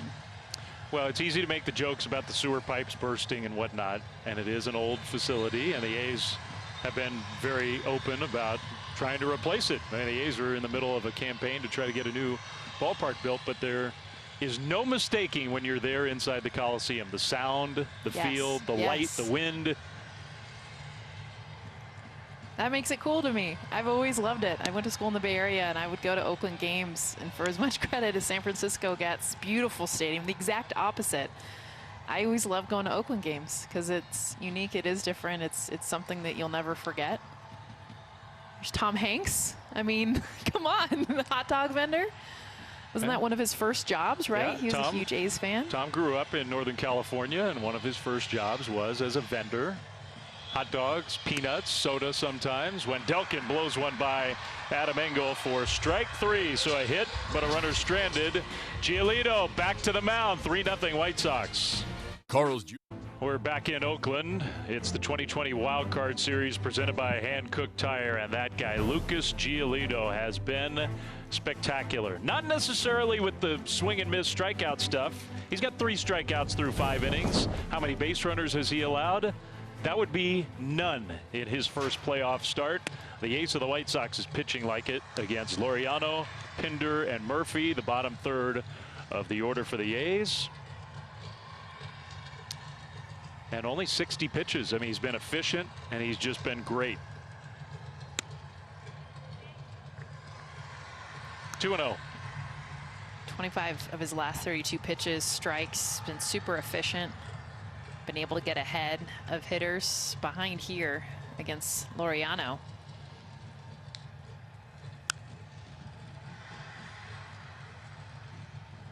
I said this last inning too, Flem, but just the ease of Lucas Giolito, and you know, something Dallas Keuchel actually talked about today, having dinner with Giolito last night and saying he was so nervous before opening day, and just, you know, all the things, all the nerves, everything that he was feeling. But he said last night there was such an ease to him, an understanding, and you know, we'd mentioned no fans, there's definitely less adrenaline flowing. But for Lucas Giolito to come in today and just look like literally he's playing catch with James McCann. That simple. He loves working with James McCann. 2-2. Laureano, very much an emergency swing. I mean, I love it. It's a 2-strike, literally, like, I'm going to strike out if I don't do something with this. It's a talent to be able to stop yourself mid-swing, still make contact. Well, he lives to see at least one more. Got him on the outside corner. Out number 1. 16 in a row retired by Giolito. The MLB app is the one place to get everything for your favorite team's chase to the pennant, including video highlights, pitch tracking, and much more. Download the MLB app today for the postseason in your pocket. Lucas Giolito is putting the A's in his pocket right now. Chad Pinder comes up for the second time. In the dirt for ball 1.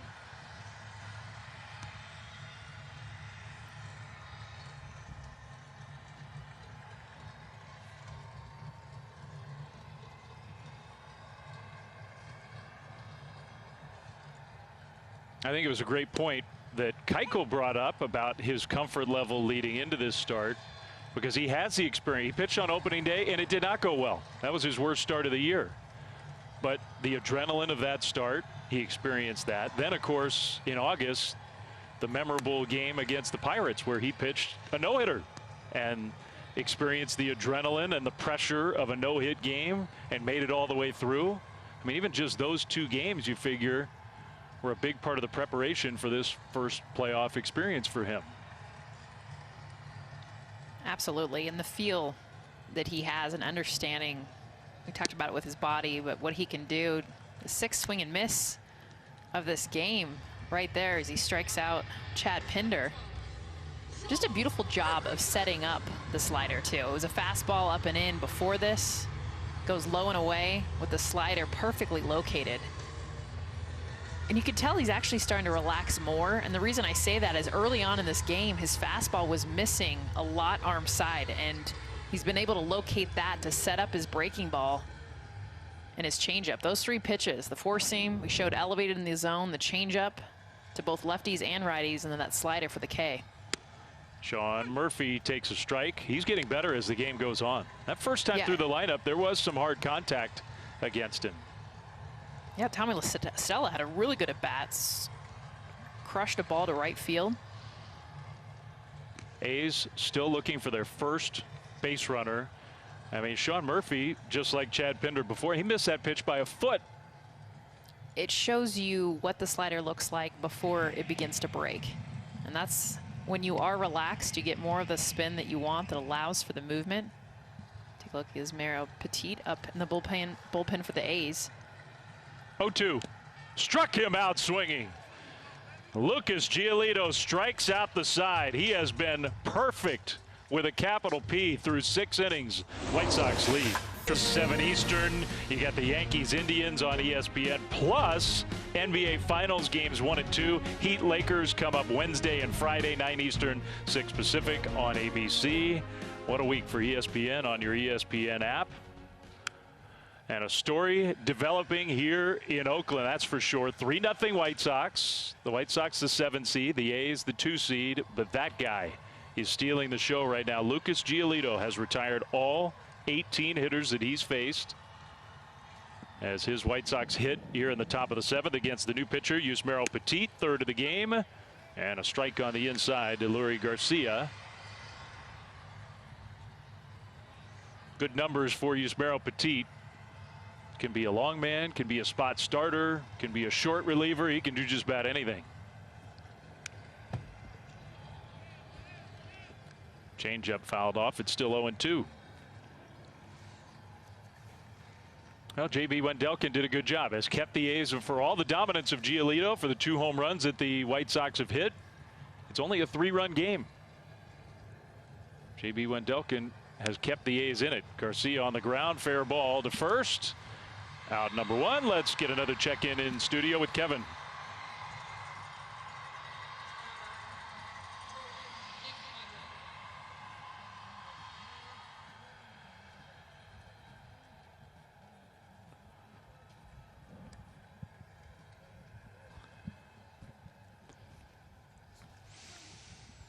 George Springer, who's got a great track record of playoff success. The World Series win, and you can be cynical about it and make all the comments you want, but his World Series was amazing when the Astros beat the Dodgers. Especially what he did, I thought was after he missed that fly ball in center field and had been struggling. I mean, that's the part of the story I feel like that always gets forgotten, is when a player is frustrated, when they're down, when they feel like they're losing it for their team, and yet they stay up, stay positive, and are able to come back, and then having one of the most epic, successful World Series runs for George Springer after that. He didn't get down on himself. Madrigal, just a little pop-up to center field. That is out number 2. Well, I think it's fair to say we've never done October like this before, and that means anything can happen. MLB has you covered on Facebook, Instagram, Twitter, and YouTube. I don't know about your boys, Jess, but my son in particular, the YouTube highlight, I mean, that's how he wants to every morning wake up, watch more baseball YouTube highlights. Exactly. Like, he doesn't know, my kids don't know like really television anymore. It's like, where can I find it on a device? I mean, that's the new age of understanding all of this. And if there's a TikTok version of a highlight, or like, it's all about the new stuff.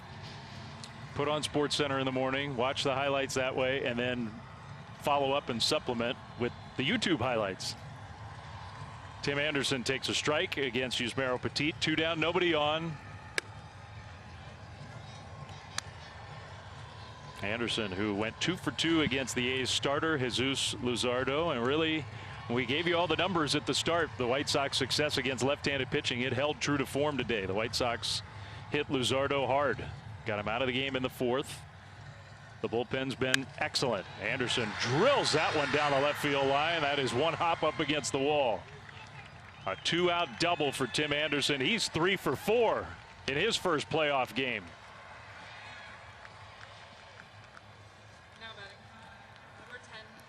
He had a great at bat back in the first inning with 2 strikes and kind of found grass in right field, then was able to get a hold of one in the 3rd, and then that last hit, Dave, 106 miles an hour off the bat. Just for perspective, like Jose Abreu's home run was 104. So he hit that ball 2 miles an hour harder for a single. Work on the launch angle, Tim, and you'll hit one over the wall.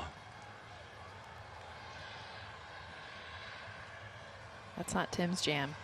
Yeah, Tim's totally content you are with right where about he's that. at. Yeah, he has become one of the best pure hitters in the game, and it was not like that for him at the start of his career. Good swing by Moncada. Yeah, Tim Anderson actually has just an interesting background. I mean, he was a basketball player all the way, and if you talk to him, he didn't even watch baseball. Like, you ask him, like, who are the players you watched growing up? He's like, I don't know. I was all about basketball. Like, that was what he was going to do, what he was going to be. Then he had an injury, ended up switching over to baseball. And actually, when he went out for his high school team, he missed the first day of practice because he wasn't even really feeling it. His buddy was like convincing him. So then his buddy was like, come on, just come the second day. Like, you're super athletic. You'd help us a bunch. And the team actually had to decide if they would welcome him back the second day because he blew him off the first day. The seniors decided to bring him on. They put him in right field, and he was, I mean, he got recruited, I think, by one junior college. He's definitely a late developer when it came to the sport of baseball, incredibly athletic, and has figured it out, understood what he can do. And even talking to him yesterday, he said, I have incredibly quick hands. And he wasn't saying that arrogantly, he just understands what he can do. And because of that, he realized he could wait longer. So he didn't have to chase the breaking ball, get out in front to be able to beat a fastball. Strike 3 he knew called. no one was going to beat him. Tim Anderson now goes back to shortstop, and the big story, that guy goes back to the mound.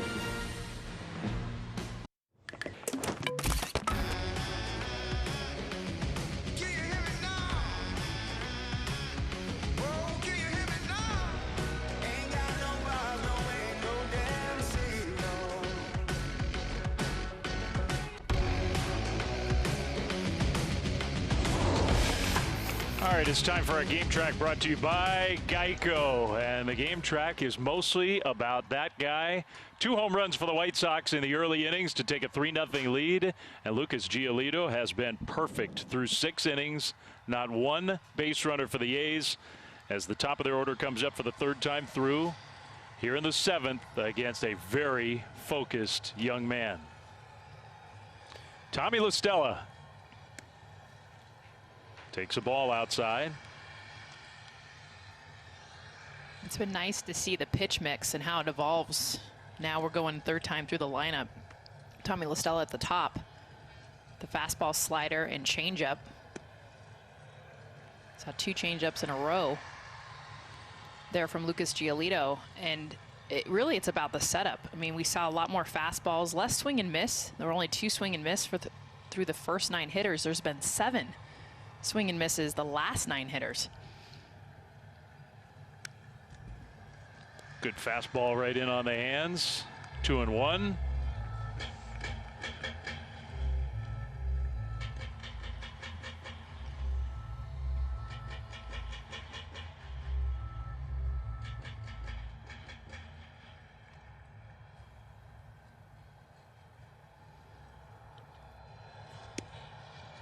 Right there, 2-2. Up, down, in, out, fastball, slider, changeup. There have only been 5 to do what he's done through 6 innings in a playoff game. Only 1, very famously, has ever finished it off. LaStella on the ground, up the middle into center field, and that's the first hit of the game. And maybe a start for the A's, who needed that badly. And it was LaStella back in the first inning that had the hardest contact in this game. He lined out to right field, and here he just stays through. Very classic, traditional ground ball up the middle. No shift on, because LaStella can go anywhere. This ball finds its way. Not hit very hard. In fact, it's a changeup. He hits it kind of off the end of the bat.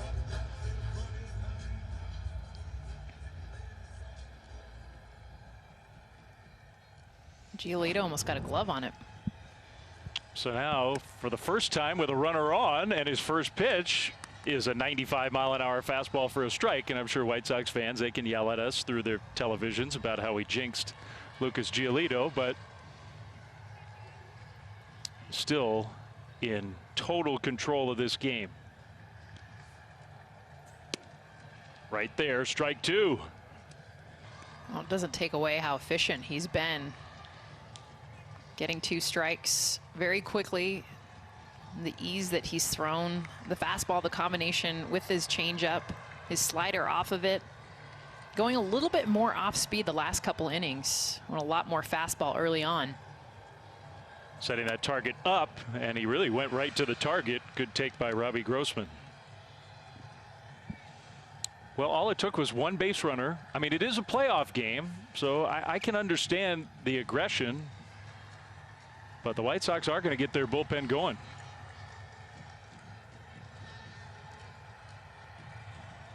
One, two.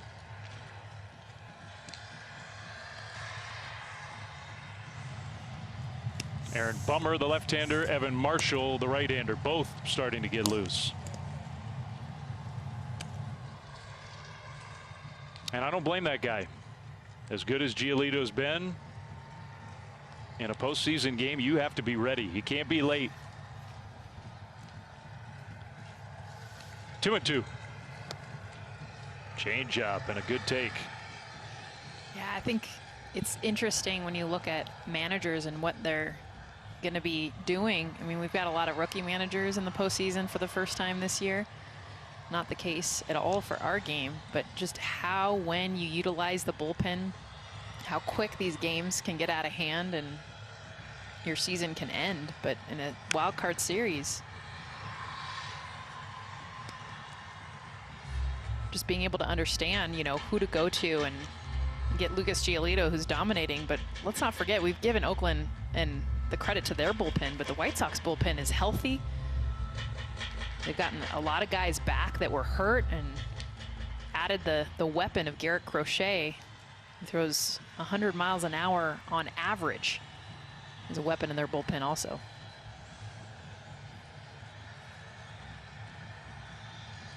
And it's the first playoff experience for the White Sox manager, Rick Renteria.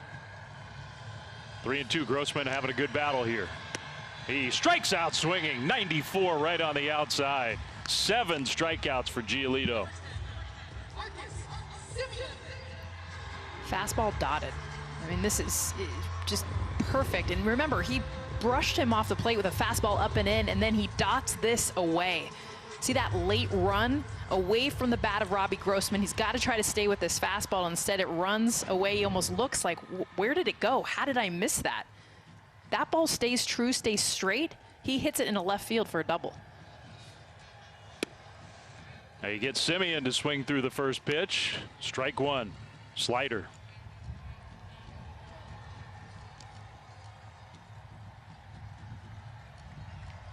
A's could use a big moment from a guy who last year carried the A's offense at times. Strike two. Man, the corner command for Lucas Giolito with that fastball to both sides of the plate. Just super impressive.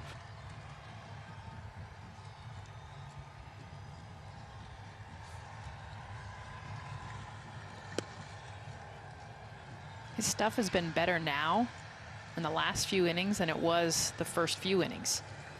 And I think that is where adrenaline played a part. And of course, no one got on base. It wasn't like he was struggling by any means, but you're now starting to see more break, more movement on the fastball. 1-2. In the dirt, good block by McCann.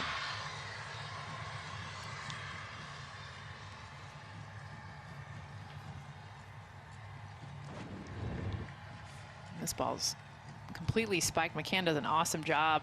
Gets that knee down, but more importantly, shoulders rounded, keeps the ball right in front. Estella's got nowhere to go. Giolito has great trust in that guy. 2-2.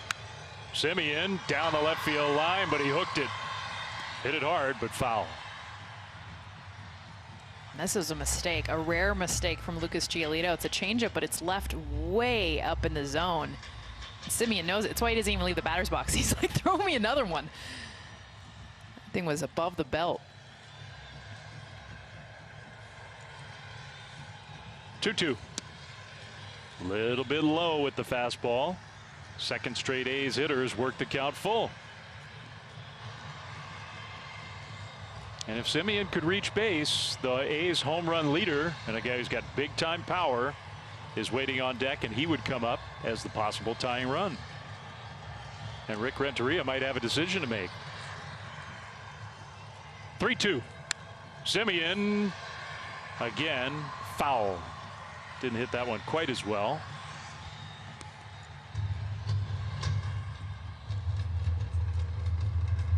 So you wanted to manage in the postseason.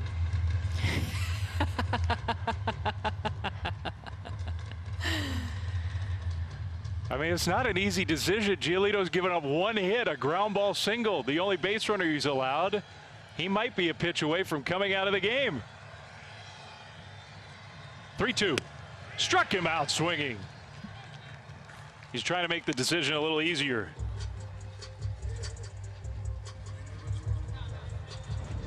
You know your fastball's nasty when you could throw it more middle.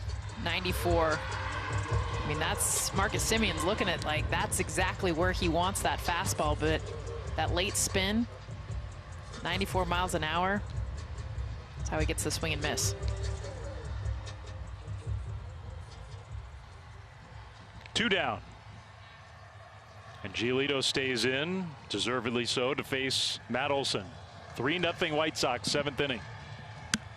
Fastball right down the middle, popped up. Remember, there's all this foul territory at the Coliseum. Enough room for Moncada to come over and make the catch, and Olson is gone on one pitch. 7 brilliant innings by Giolito. 3-0 White Sox. Your pen and paper. Best of 3 wild card games tomorrow. We've never had a day like it in the history of baseball. 4 of them are on ESPN. Reds Braves game 1, noon Eastern, game 2, White Sox A's.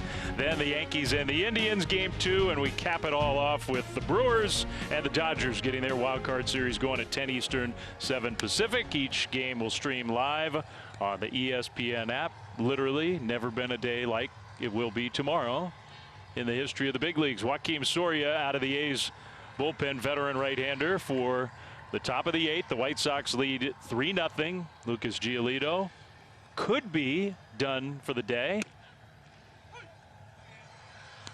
We're going to find out on the bottom half of this inning. The 3-4-5 hitters lined up for the White Sox to face Soria.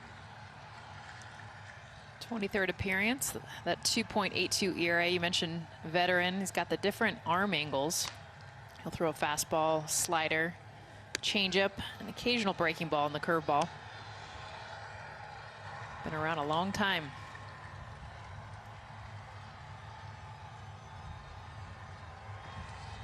You can see Giolito there in the White Sox dugout, kind of bouncing around. We saw big smiles. He was giving some high fives. He's going in the cooler. I mean, he has the body language of a guy who, I mean, it's just water, but still, he's going to the cooler. Body language of a guy who might be coming out of this game.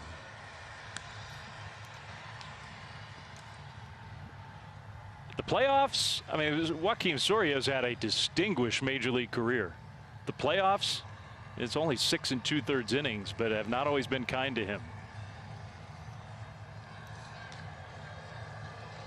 It's tough being a reliever. What you have to do, and especially in the postseason, I mean, in the past it's come in maybe for a batter or 2. Now you have to face a minimum of 3. You cannot make a mistake.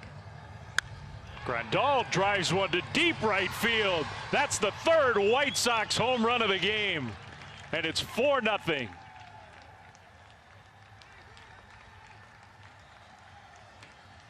The power of this White Sox team. They led the American League in home runs, and they've got 3 of them in Game 1 of this wild card series. On the decision of Renteria to have James McCann be there for Lucas Giolito, who's been catching him throughout the season, but not wanting to miss the bat of Yasmani Grandal, putting him in the DH spot for this game. You can see why. The power that he brings. Off-speed pitch way up in the zone. 105 miles an hour off the bat.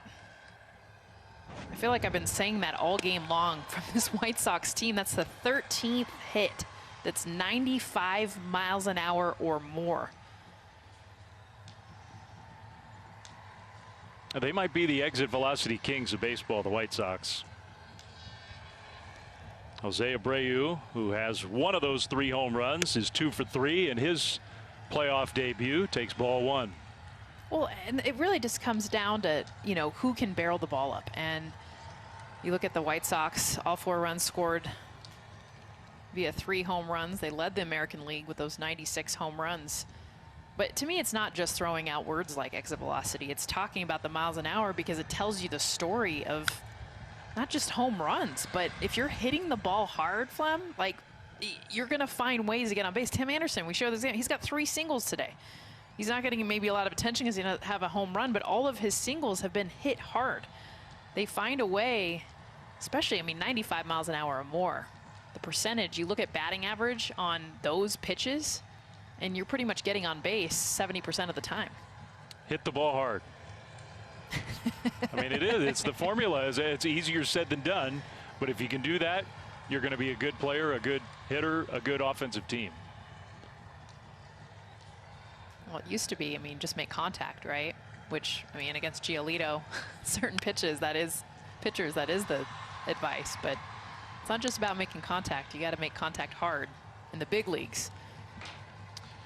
If you want the full season translation, the 96 home runs for the White Sox in 60 games, on pace in a regular major league year for 259 as a team.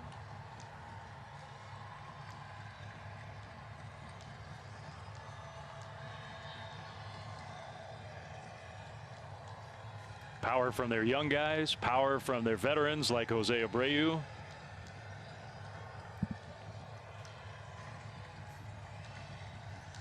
And Edwin Encarnacion had a very down year. He did hit double-digit home runs, but did not produce much. Nomar Mazara, a guy who has shown a lot of power in his big league career. They picked him up. He hit 1 home run, struggled through the 2020 regular season. It's not like everything went perfectly well for this White Sox team.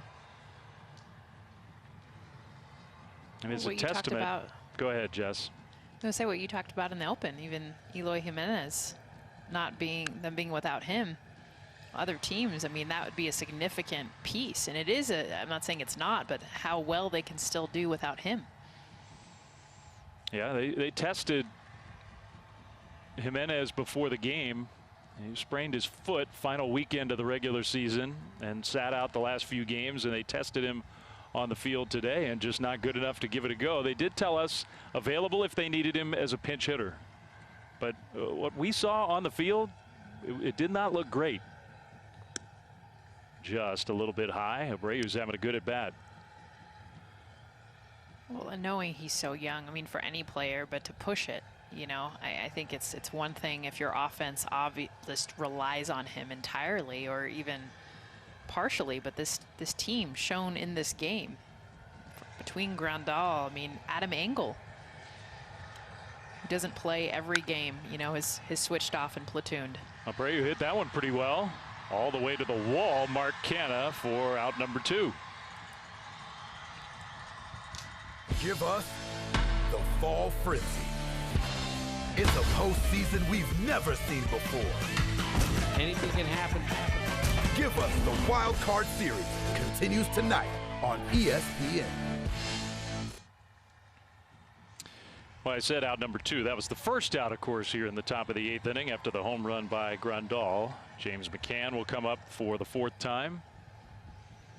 As you said that about Adam Engel, I think a lot of White Sox fans were thinking, yeah, probably he should have had more at-bats this year. And I think they probably think the same thing about the guy at the plate here now, James McCann, who played about half the games. They have two good catchers, but those guys had really good offensive years. The White Sox were a little stubborn this year, and I don't necessarily blame them, but they stuck with some of their veteran guys to try to work through. It was such a strange year, such an unusual start to the year. But in the playoffs, things might be different.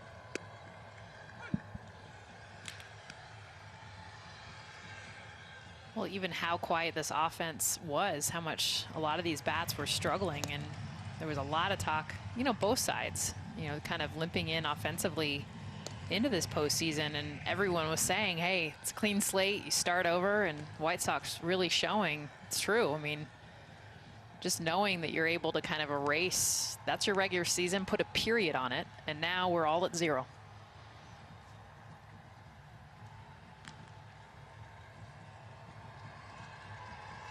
And I like the managers. I like the franchises that are willing to change things up. I mean, there's two different philosophies. Hey, let's go with what got us here. Let's stick to the formula. Or there's the philosophy, which in my personal opinion is the right philosophy. Playoff baseball is different than regular season baseball. It's different. And you got to manage it differently.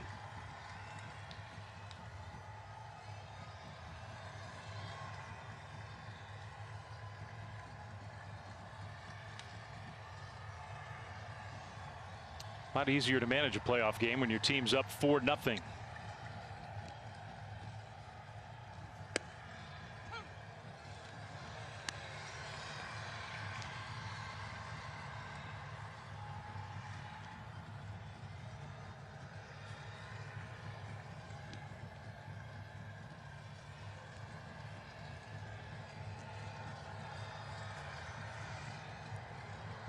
Three and 2 to James McCann.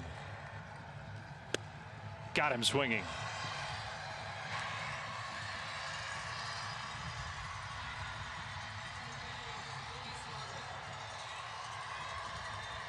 So 2 outs. Authentic caps, tees, jerseys, hoodies, and more. Get all your postseason gear. Cheer on your team at home with the official source, MLBshop.com.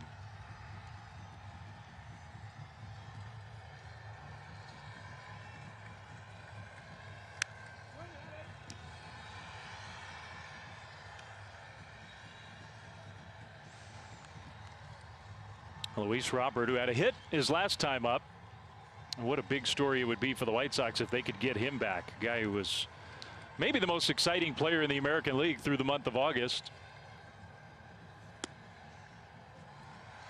And then had a September to forget. It happens with young players.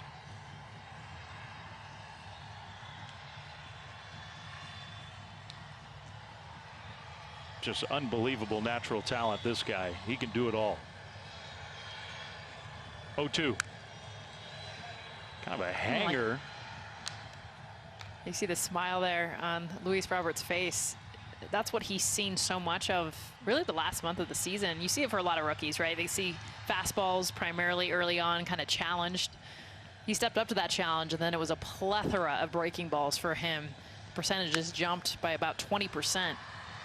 They got a breaking ball there, hit it pretty hard on the ground to third. Jake Lamb's had a good game defensively. No Matt Chapman, but he's done a good impersonation. Giolito, is he going back out there? He was chatty in the dugout, but maybe he is. 4-0 White Sox.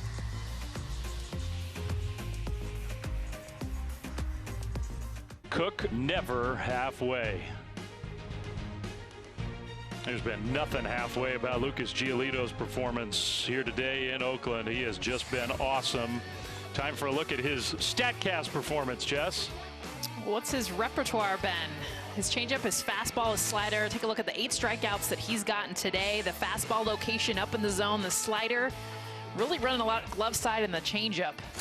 All have been excellent, as has Lucas Giolito. 94 pitches. The way he was bouncing around in the dugout, I sort of thought, okay, well, he's loose and free, and he's going to probably come out of this game. But no, he's just feeling so good. Why not take the mound again for the bottom of the 8th inning? You were on like cooler watch. You're like, he's going to the cooler.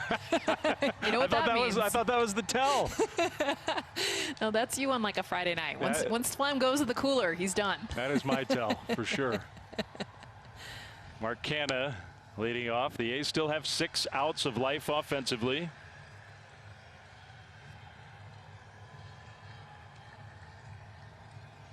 About a 2-ball, no strike count to Mark Canha. We wonder how long the leash will be for Giolito here in the 8th inning.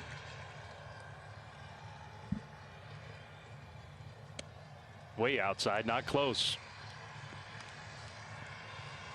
Yeah, that's the kind of miss. I mean, he hadn't missed like that all game, not one time. That's the kind of miss that might get the attention of Rick Renteria, Don Cooper in that White Sox dugout. It's actually the misses middle that I'm more concerned with. I mean, you don't want a free pass and give a walk, but if he starts missing anything over the plate, because he hasn't done much of that. Well, that's ball 4. That is definitely not what he wanted in a 4-run game with the lead-off walk. And that's all that man needed to see. Well, Lucas Giolito has a lot to be proud of. What a performance, a playoff debut. And it wasn't quite perfect, but it was real close to perfect for the ace of the White Sox and one of the best young pitchers in baseball. Well, getting ahead in the count, the stuff that he's had, maybe coming out for more of a chat. Okay, I'm going to quit guessing.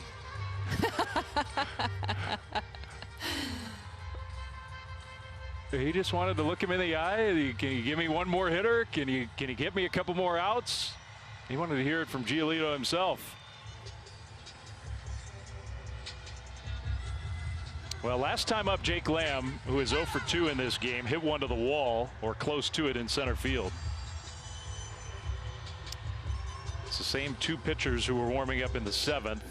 That's Bummer and Marshall.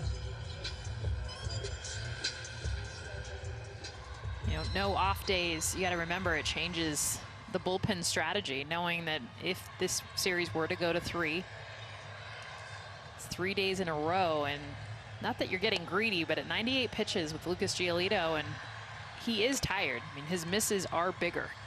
That is something that's very clear. I think the trust that Rick Renteria has in both James McCann and Lucas Giolito to be honest with him in that is what that conversation was about. That ball is drilled into right field. That's going to be a base hit. 1 hop to Engel. Canha is going to turn and go to third. First and third, nobody out. The A's offense coming to life. All right, this time I don't have to guess. Now we know what's going to happen. So Giolito allowed 1 base runner through 7 full innings, just a little ground ball single. Allows the first 2 A's to reach base safely here in the bottom of the 8th. And with that, 100 pitches into his playoff debut. Oh, he gets to keep the ball. Ooh, I don't know. Some people would think that's bad luck. We'll be back right after this.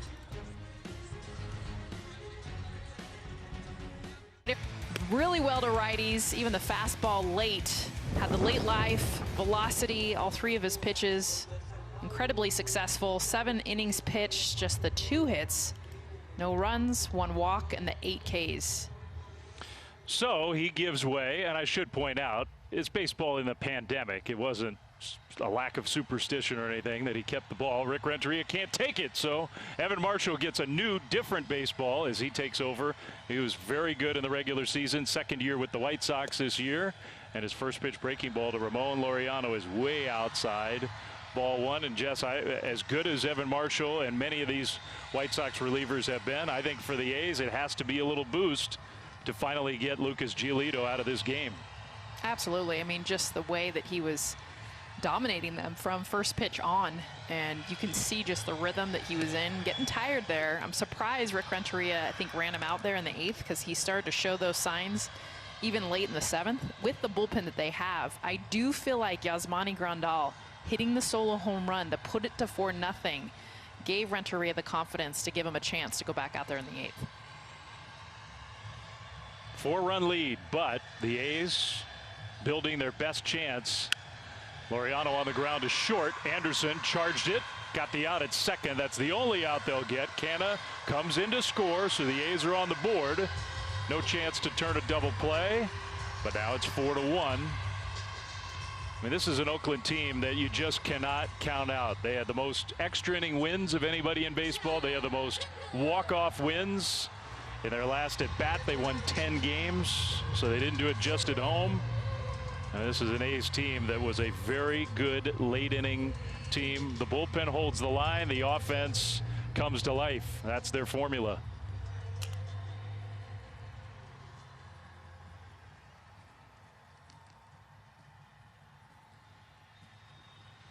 So here's Chad Pinder. Runner at first, 1 out. The White Sox definitely happy to make that exchange, give up the run, but get the out. And that's why I don't like the decision to put him out there in the 8th. He's mad. I mean, look at how well he pitched. If you pull him after he completes, remember the smile he had on his face as we were going to commercial break after 7 solid innings. That ball is lined to short, caught by Anderson, and scrambling to get back. Laureano to stay out of a double play. And instead, he's mad, you know, and that's the competitor in him. I mean, even Rick Renteria going out there and to talk to him, any player that wants to compete is going to say, I'm fine. I'm not tired. Keep me in. Of course, I could pitch 10 more innings. But it's your job as a manager to take away the emotion and understand the strategy. And, you know, Lucas Giolito, I want to see after the performance he had, if I'm a manager, of him coming in with that smile to take that forward, because you're going to need it if you get past this wild card series. Well, bad luck for the A's. Chad Pinder hit a ball hard, but it was out number 2. So now the 9th place hitter, a guy who has been one of their very best hitters in September, Sean Murphy. Fastball. And really, with Evan Marshall, sometimes the fastball is the pitch to steal a strike. He is a guy who throws his breaking ball, his changeup a lot. And he was someone that was injured this year as well. The shoulder inflammation, being able to get him back and healthy. This bullpen is really as complete as it's ever been all season long right now. And they've added some. In the dirt.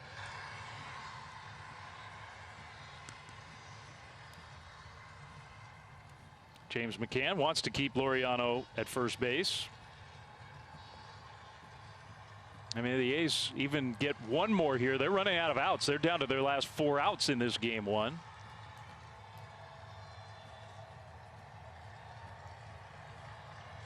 Aaron Bummer in the bullpen. He's been warming up through the last couple innings. You got a left-hander, Tommy La Stella, on deck. That ball is lined into center field, base hit for Murphy. Laureano thought about it. Roberts got the big arm. A little wild with his throw there. And Laureano stayed at second. The A's have 2 on with 2 out, and they're going to bring the tying run to home plate. Just a nice piece of hitting from the 9-hole, Sean Murphy. Just over the glove. How about the hops of Nick Madrigal even trying to get to this, getting way up in the air, but Murphy finding the right spot on the field to extend this inning. Well, the manager's coming out again. We mentioned La Stella, the left-hander. He's got Bummer ready to go in the bullpen, and I think that's the move here for the White Sox. So the A's, a great come-from-behind team, putting pressure on the White Sox, trailing 4-1.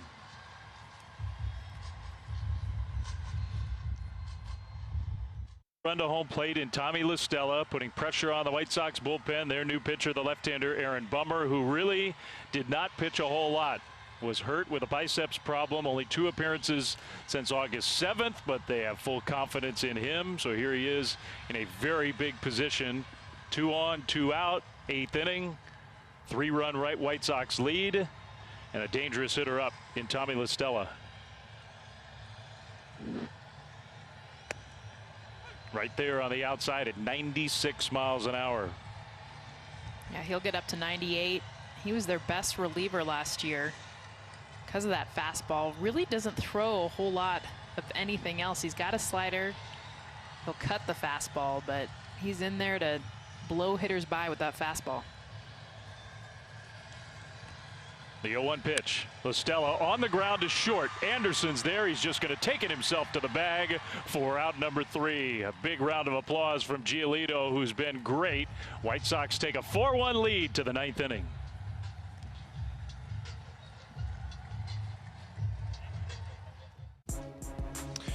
Well, we're in Oakland today for Game 1 of the Wild Card Series. A's White Sox, Astros Twins still playing on ABC. First game of that series. Yankees Indians, Blue Jays Rays have actually started. So the winner of those top 2 play each other. The winner of this series and Houston and Minnesota will play each other.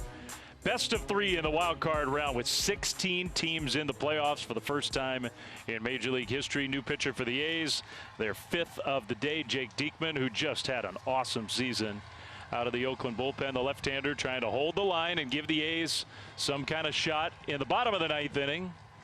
Oakland trailing 4-1 as Diekman gets ready to go. Engel takes a fastball for a strike. Diekman only given up 1 run all season. Fastball, slider.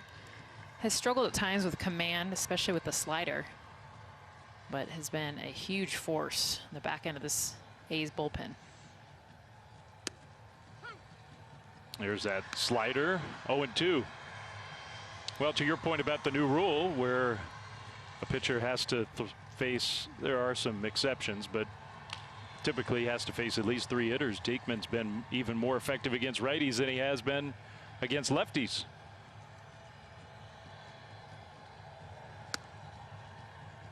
Just inside at 97. Yeah, righties only hitting 184 against him this year. As compared to lefties, 353.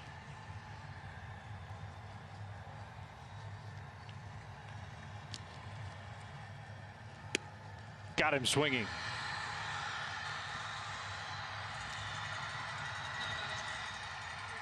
So out number 1. Most of the damage done today by the White Sox was against the young starter, Jesus Luzardo. The A's strength of their team, their bullpen, and really no different today. 5 innings, just 3 hits allowed. The 1 run on the Grandal home run, which actually right now is looming pretty large in this game. The number 1 bullpen ERA for any team in baseball this year. Here's Garcia. Oh, backdoor slider missed. Which is why, I mean, think about the White Sox coming in against Luzardo, how aggressive they were. They were swinging at pretty much every strike. It didn't matter if it was the fastball, the slider, the changeup. They've been a lot more patient since the bullpen has come in. That's a good point. I mean, I think they knew that Bob Melvin would be aggressive. Everybody knew it, and he was. He had a quick hook, relatively speaking, but the White Sox were ready to jump early. If you're going to beat the Oakland A's, you have to do it early. You have to get to their starters. We keep saying it over and over and over again, but their best asset is these arms. And once it's handed over to them, that's when you start to get nervous as a hitter if you have not been able to get a lead from the A's. Garcia could not hold up. Alex Colomé, the closer, who had a really good regular season, getting ready for the bottom of the 9th.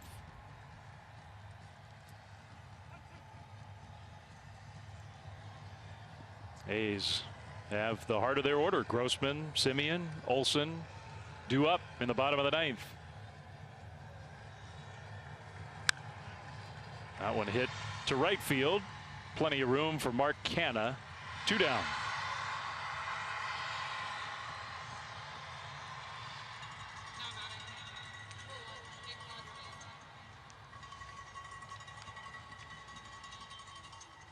Garcia 0 for 4. Here comes the 9th place hitter, Nick Madrigal, who's 0 for 3.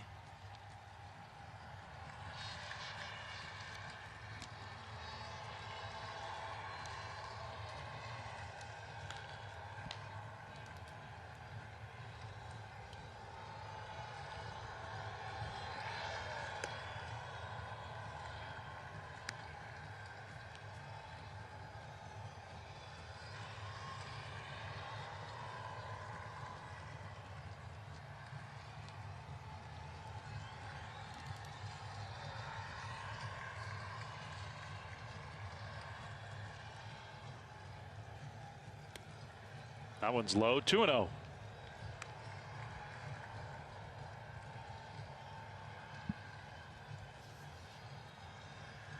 A's have Chris Bassett lined up for game 2 of this series. He had a really good year and was the pitcher of the American League in the month of September. Dallas Keuchel was one of the best starters in the American League, lefty. He's going to go game 2 for the White Sox. The postseason experience that Keuchel can bring.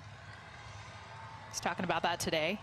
It was funny because he was saying how at Giolito, who's so pumped that there weren't fans in the stands for him, because he's like, he's going to be able to relax, just do his thing. He's like, I want fans in the stands. He's like, I feed off of that.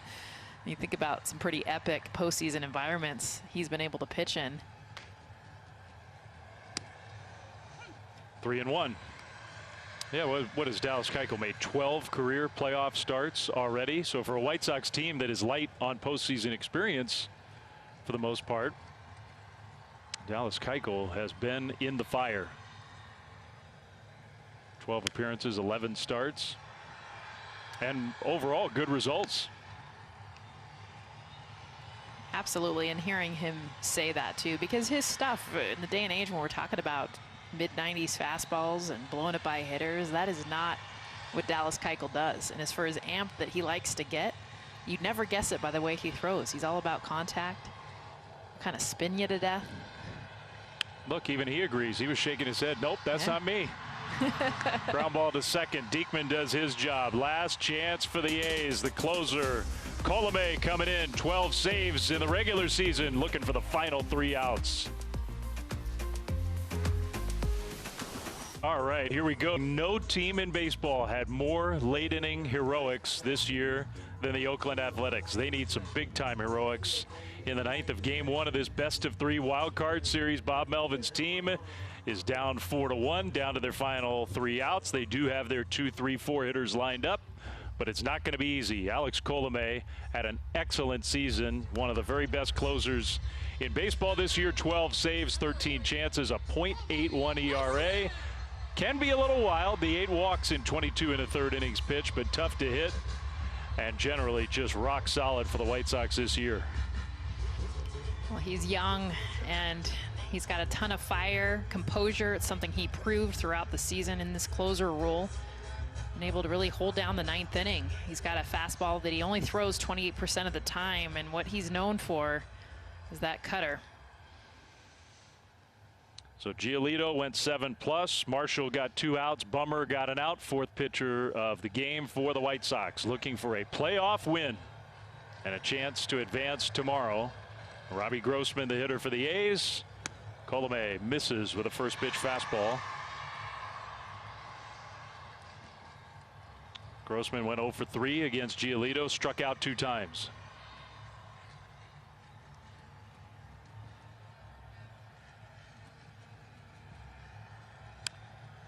Pops this one up. Foul ground with the bright sun up above. Moncada is there for out number 1.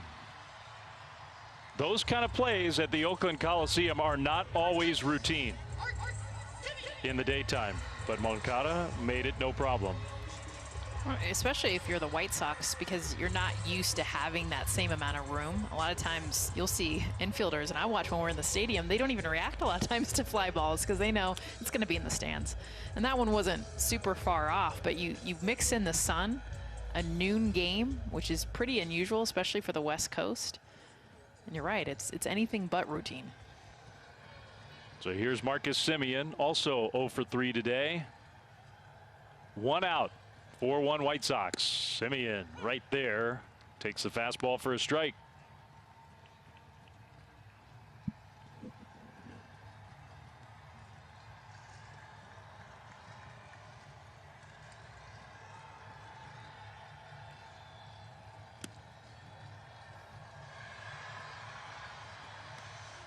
One and one. A's need base runners, however they can get them.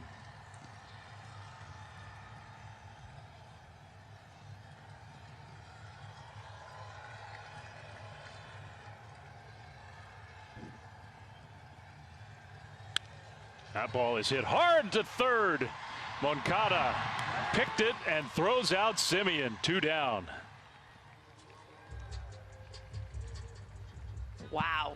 The smiles from Moncada over there at third base. And we've seen some good plays. Jake Lamb on the other side, and the hop that he gets from this. So it's hard hit off the bat, but he's got to be able to read once it hits the ground how to be able to react and then make a nice throw over to first for the out. Giolito, of course, pumped in the dugout. That was not easy. So now the A's are down to their final out. Not of the season, but of the day. And if they can't pull off a miracle here, they will be facing elimination tomorrow. Olsen takes ball one. Baseball tonight when we're finished, as the first day of the 2020 Major League playoffs are off and running.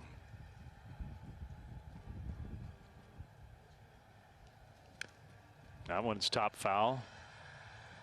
I mean, the A's have had some bad luck in this game. They've hit some balls hard, like Simeon just did, that haven't been hits, but they only have 3 hits, all singles. And the White Sox have as many home runs as the A's have hits.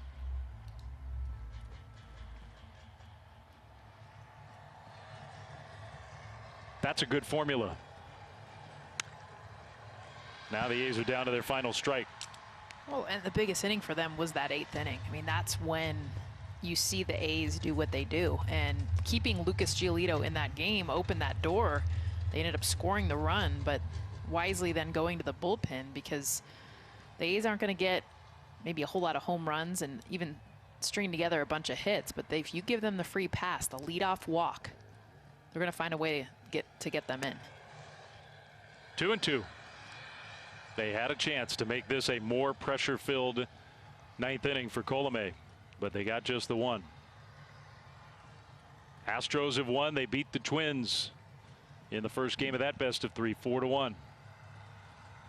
Same score here in Oakland, with the road team ahead in this one. And 1 out, 1 strike away. 2-2. Olsen strikes out swinging. And Colomé gets the save. The White Sox with a very impressive overall performance, riding the pitching of Lucas Giolito, the power of their sluggers in the middle of the lineup. And Jess, the White Sox take a 1-0 lead in this best-of-3. Well, it's what you thought. The power bats of the White Sox that came through. Grandal, Abreu, and then Giolito. What a gem from him through 7. Our final score, the White Sox 4, the A's 1. For Jessica Mendoza, Dave Fleming saying so long from the Coliseum. Coming up next, Baseball Tonight presented by Chevrolet. But first, we're going to head back to studio with Kevin Connors.